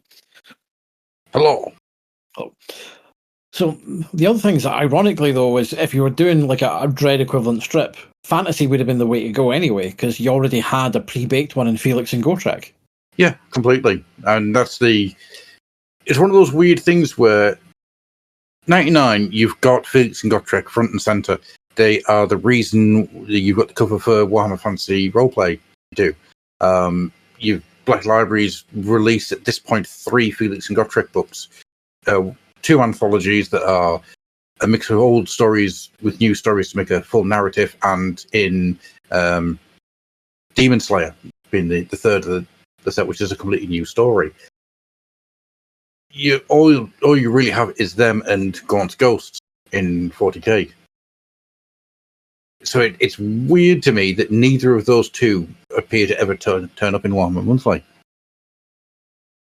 Yeah, it seems to me that's the obvious one, because you can then do, and given that they are Wanderers, that would have been your perfect in to do all of the Warhammer fantasy world.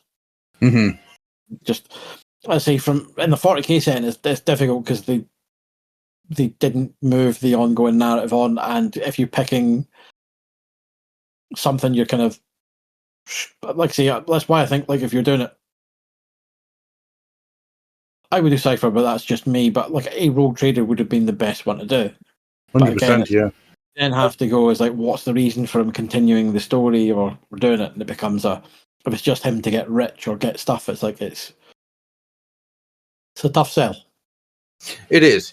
But I mean, you do the first year of a lot of back and forth, doing trades, because then you can get moments where he meets the Eldar and chats to the Eldar in a roundabout way. And then at the end of that first story, you do the big something happens. His ship is destroyed in some way, or then you have a later year of him trying to rebuild and doing stuff that way. And there's arcs that you can do very, very easily with a. But yeah, I agree. I can see why they might not have done, just in case if you put everything behind this character off the bat and it tanks, it's a difficult way back. Because like I say, 2D was just like Dan Dare was the big get, and Dread over time became a popular thing. But Mac 1 was popular as well. All these things, so it's you don't know what's necessarily going to take, but it's also had the advantage of being a weekly book as opposed to monthly. Yeah. You can get the information back a lot quicker. 3 months in a weekly is a lot more than 3 months in a monthly. And you've got more sustained trends, so it's. But no, let's say that's just. It's the bits about an anthology that it's not just the material; it's how it's presented. And as we touched on, it's like the humor stories. We had 3 good humor stories, one after the other. That I'm enjoying less and less because they're too similar, and that's got nothing to do with the creative. That's to do with how the book's been scheduled. Yeah. These cons. I'm hoping that the next issue has something different in it. It has something. It's weird. I never thought I'd find myself in the position. I'm missing that Mirror of Change storyline where the carnival came to town and everybody looked in the mirror and turned into a chaos spawn, because at least it was something else. Yeah. You can't keep going to the well all the time, because if you do, people get bored of it eventually. Well, I say now, if I ever find myself missing the Curse of Dwarf, you have full right to shoot me in the head. Oh, at that point, yes, you've taken leave of your senses. There is genuinely the worst thing in Warhammer Monthly so far. Oh, I think it'll be hard pushed for that to ever be dislodged. No.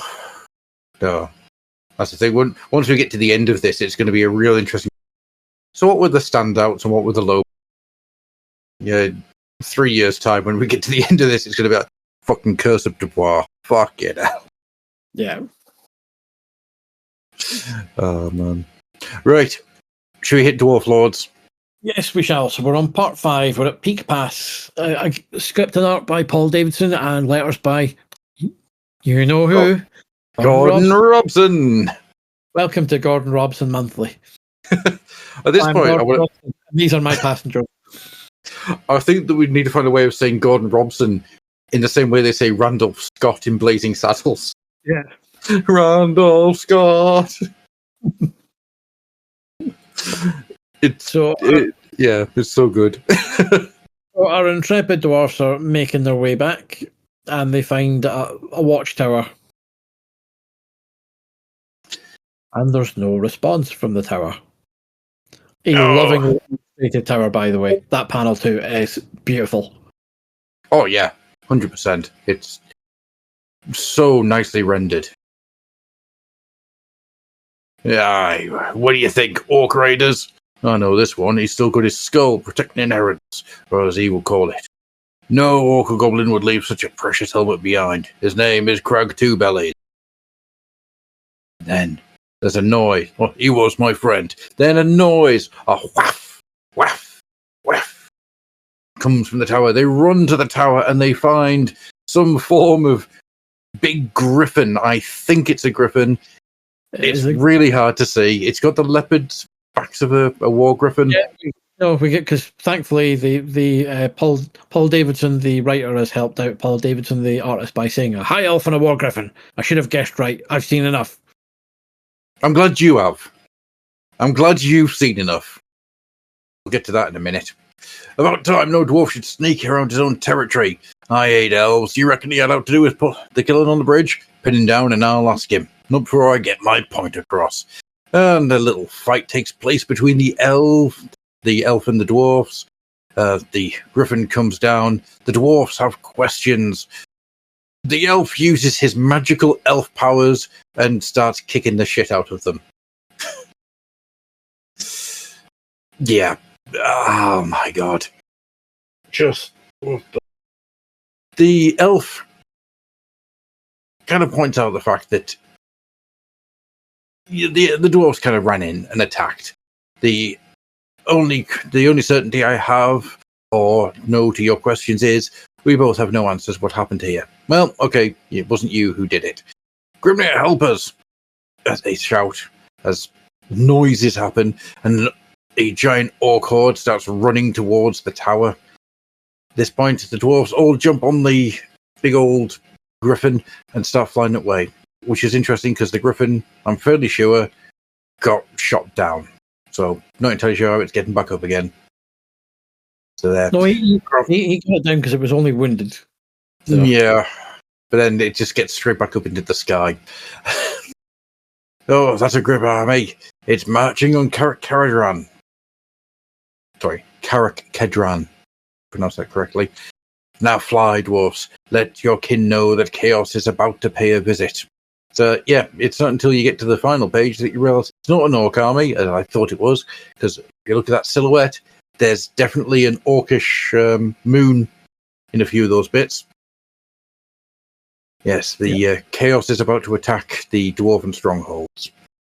It may seem like I've just shot through that story, and there's a reason for that. It's nothing. Again, the art is great. A couple of times it's a bit hard to parse, as we talked about with the high elf. Because if it's a high elf, it should be, again, as we talked about with Inquisitor, like bright white shining. Yeah, it should be splendor. You should have a lot of glowing with splendor, and it's so heavy on the inks that it's really hard to work out what it actually is. And ends up looking a bit more dark elf / Elric look about him. Well, it's one of the dark elves from the Shadowheart story. It's not a high elf. No. You know, there's one page, and it's the one where he's all in shadow, and you get a good, like, nice white face, and he's got the hands in front of his face. That looks like a high elf. Everything else looks like a dark elf. Yeah. It's... Yeah, and it's not a comment on the structure of the art in front of us, but as a design, it's not right. And it just gets... Yeah, the Dwarf Lords, once again, really bloody hard to read. Yeah. And I think a lot of it is each panel is nice. It's not bad. You know, there's a lot of lovely rendering. I think it goes too heavy on the blacks a lot of the time, and I think that's a major issue for it. And I don't know if that's a problem with the print or the scan or what it, how it was put together for the comic. But when you have the pages and the panels which have a lot of white to them, like when they're seeing all the bodies and the skeletons hanging around the bridge, that looks great. The rendering of the tower looks fantastic.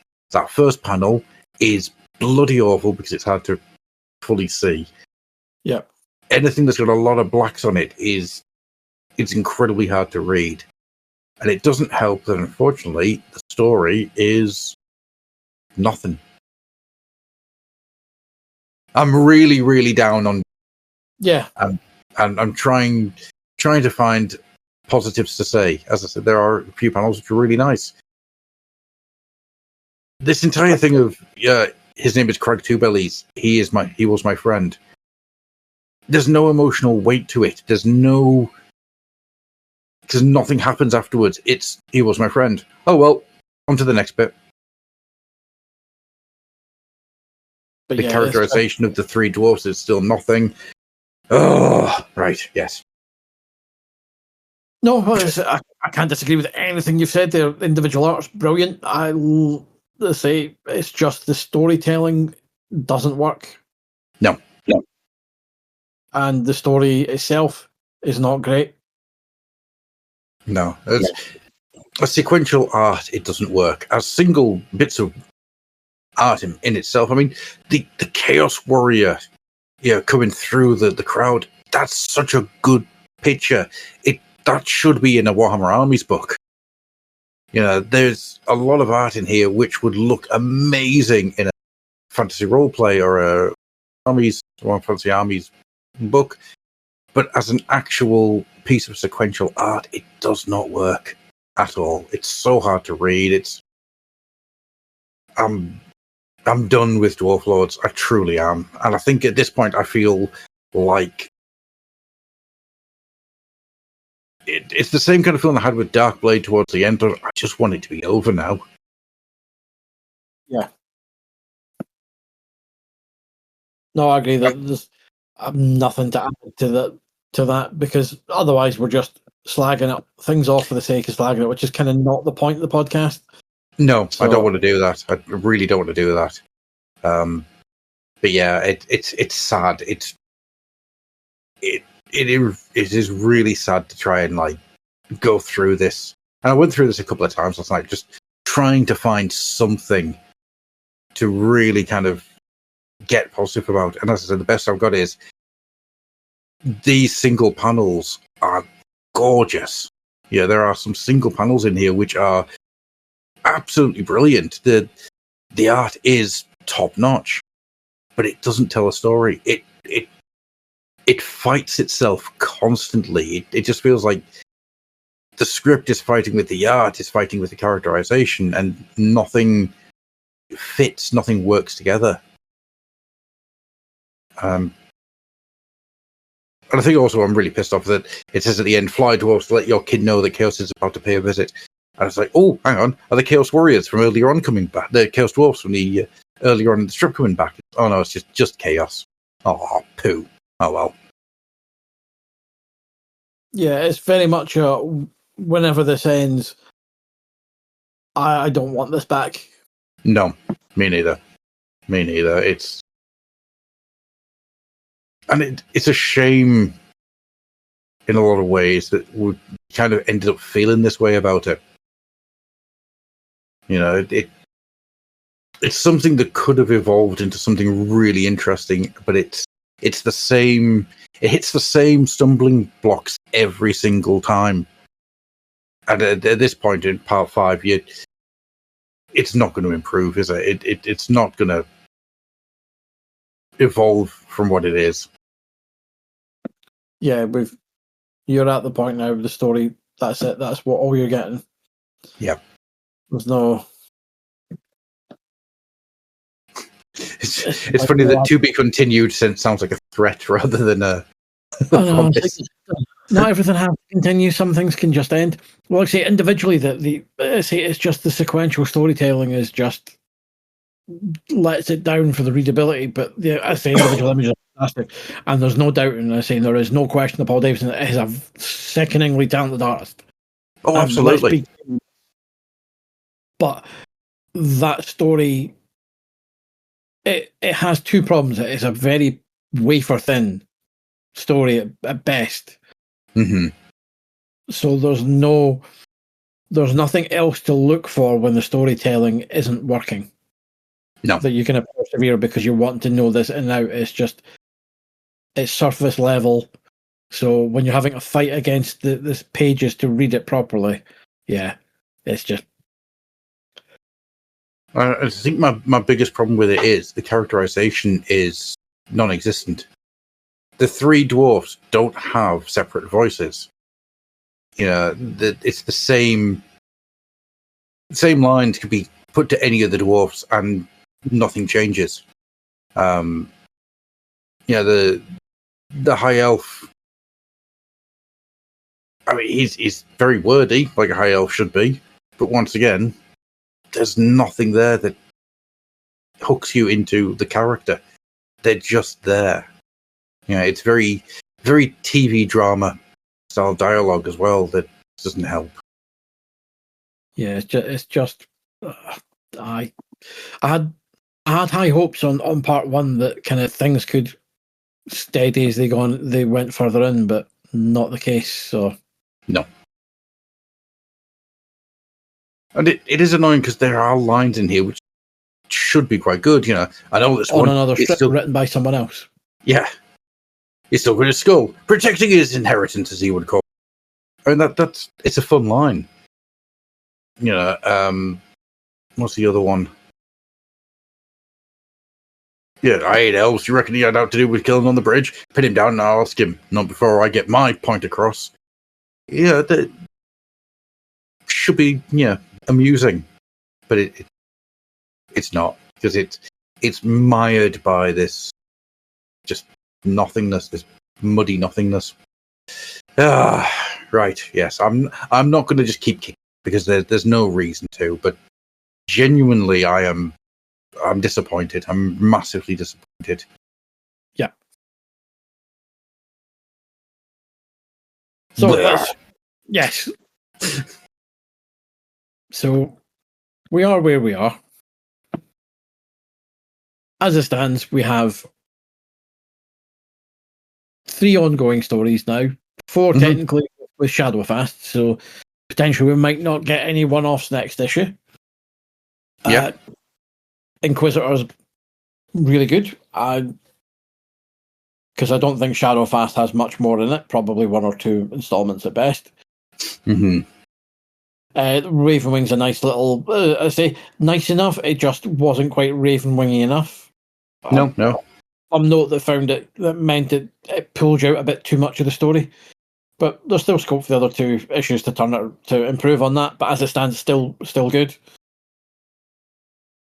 The Grudgematch was fine on its own merit. It just suffered from let's do 3 stories like this 1 month after the other. So it's still a solid issue. It is.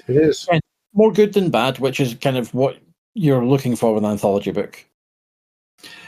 Do you find it weird that they haven't mentioned the fact that this is the end of the first year of Warhammer Monthly? 12 issues in.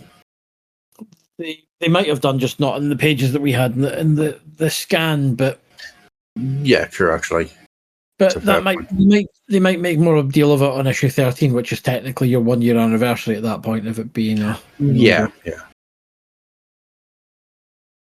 Then again, they might just do that with the blithering idiots on page 2. So point actually, I completely bypassed anything they may have to say. So let's have a quick look and see if they've mentioned anything about it being. No, nothing. Yeah. I do like the fact that in this issue we didn't even mention them. We've finally done it. It's taken 12 episodes, but we finally just bypassed them entirely. Well done, us. We're winning.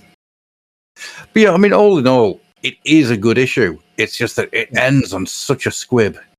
Yeah, but to be honest, can you imagine if they started off with that? Would you have had the wherewithal to read the rest of the book and be like, no, I'm done now, thanks.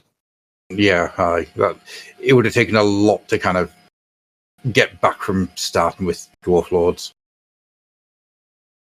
I'll have to go back and have a look, because it does feel like Dwarf Lords has just slowly moved towards the end of the book. Just been pushed slowly out the way. We have this thing, but we've started, so we'll finish. We've paid for it, so we might as well get it out. Sometimes that is part of the course with comics, believe it or not. You will get things that just purely because they were commissioned. And as they've come in, they went, oh, yeah, but we're stuck with it. Yeah. Yeah, 100%. And, it's been paid for, so it would be a waste of money to not get it out. And it's very rare that somebody doesn't just release something that's been paid for and made. Usually, it can happen in some very strange ways, though, in the history of comics.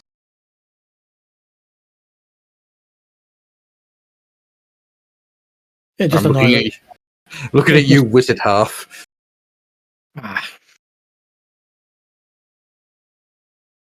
What a pile of nonsense. I think I still have all my Wizard Half issues. Yeah.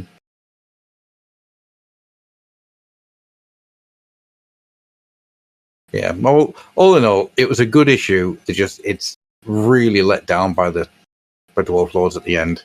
Yeah.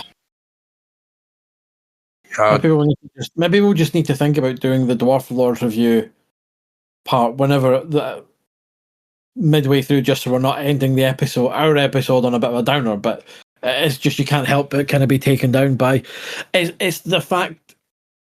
And if it was just entirely inherently awful, it would be so much easier. But it's the fact that there's clearly talent there and it's just not being used correctly. No, it's. I think if you had somebody else writing the script, I think you might have something that would work. Because the biggest problem that's happening here is this is definitely, the idea is there, and you can imagine that everything is in the guy's head. It's in Paul's mind, and he sees it. But without somebody else there to kind of evolve it a bit, it's just not working. It's not breaking through into that divide into the audience rather than the creator. Yeah, just that's the thing. Like a really awful story would just be easy enough to bypass and just go, yeah, we're done. But it's when you can see there's someone capable of good work and it's just not there. It's like, it's frustrating. Yeah. Although I will say the image of the high elf being shot is hilarious. Yeah. It's proper, like, you look at it by itself, like out of context. I can only guess it's oak, and it's just this picture of him with a big eye and his tongue sticking out. It doesn't feel like a high elf being shot. It feels like the village idiot is trying to answer a riddle. Yeah. Yes. Anyhow, right. Come on then. We'll start drawing this to a close. I apologize for the lackluster end to the episode. It really did just suck all the energy out, didn't it? It's ridiculous. Have you backed Simon Harrison's Kickstarter yet? I have, yes. I have Good backed Cersei. Which is a thing of joy. So by the time this comes out, the Kickstarter will be long done, and hopefully the book will be in our hands by that point. But yeah, when you guys hear this, you'll start to understand the lead-in that we've got for these episodes. Yeah. So I think episode 5 is the one that should be out next. And we're recording issue 12 now, so yeah. But yep, 16 days to go, and it's hit double its target, so all good. I'm looking forward to that. Very much looking forward to that. Yeah, unfortunately, I did get one of the book plate editions. I haven't gone that far in. Oh, I had to. Like, yeah. It's Simon. I could not have it. Yeah, unfortunately, I've got to be sensible because I've got to foolishly spend my money on child and food. So, if it wasn't for the upcoming changes in employment, I'd be looking at getting some of the artwork for it. Yeah. Looks so good. It's, funnily enough, it's got me now looking on eBay for all Slain collected editions. So I've got a horrible feeling that in the not too distant future, this the big cupboard you see behind me is going to be full of Slain stuff that I don't own. What you want to be doing is getting the Horned God Anniversary version, because they've rescanned it and it's a bigger size. Give me 2 seconds because I have it. Because it's Simon Bisley, of course I fucking have it. So this will not make for exciting audio content, but I am showing Adam a tabloid-sized version of Slain the Horned God. Oh my god. Which is currently available, but it's been rescanned from the original elements, so it's so much better. Oh, that's tasty. The best it's looked, because one of the things about some of Bisley's painted art is if you get any of the modern collections of Judgment on Gotham, they're dog shit. Because they have a Mori pattern on them, because they're actually scans of scans of scans. So I have the original Judgment on Gotham, both the shiny version and the magazine version from the UK, and the DC usual one, and it's so much better. I think, I don't know what, I'm going to have to have a look now to see if I've still got them, but I think I've still got the Judge Dredd magazine that was the Batman Judge Dredd 3 issues. Is it 3? No, that'd be the 2 special editions for 4. That would be Die Laughing. That's the one that's got Glenn Fabry on the first part and Jim Murray. That's the 2-parter. There was 90. I want to say maybe 98, 99. Because it was meant to be booked. It was all meant to be the intended sequel, but because it took so long to get done, that's why you get Vendetta on Gotham with Cam Kennedy. Then you get the Ultimate Riddle with Carl Critchlow. Yes. That's right. I'm going to have to dig out my old Judge Dredd magazines now and just have a look through them. Just, you do have random Bisley in it because they reprinted some of the heavy metal, the strips from Rock Power that would become Heavy Metal Dread. That's how I got into Preacher as well, was through the reprints in the back of Judge Dredd magazine. Oh, I'd already long been into Preacher by that point. I'm trying to work out why I wasn't. Because Preacher would have absolutely been on my... I think at the point, my pull list was just too big and I didn't want to add anything else to it. Oh, I only got it because I picked up, when I was working in Edinburgh, I picked up the second collected edition from Forbidden Planet, then promptly got the first one. I just picked the second one up because I like Steve Dillon and Garth Ennis, and I'd heard stuff about Preacher being really good, and so I read the second one first, like, oh yeah, this is good. Second collection, that would have been That Fella's Got a Face Like an Ass. No, first collection would have been That Fella's Got a Face Like an Ass. So be it. I will become Arseface. Second is when he goes seconds and back home with the family. Yep. Oh man, that, for something that is as funny as that first collection, that second collection is heart-wrenchingly powerful. I got 2 seconds from the door.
That was annoying. That is the second attempt that someone has tried to deliver this package to my house.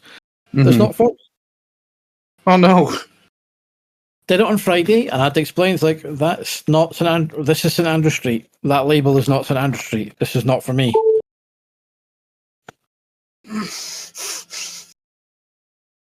And I've done it again. It's like, can you fucking read? Obviously not. Obviously not. Oh, man. Right. We'll start drawing this all to a close then. Mr. Turnbull, would you like to pimp anything out this fine afternoon?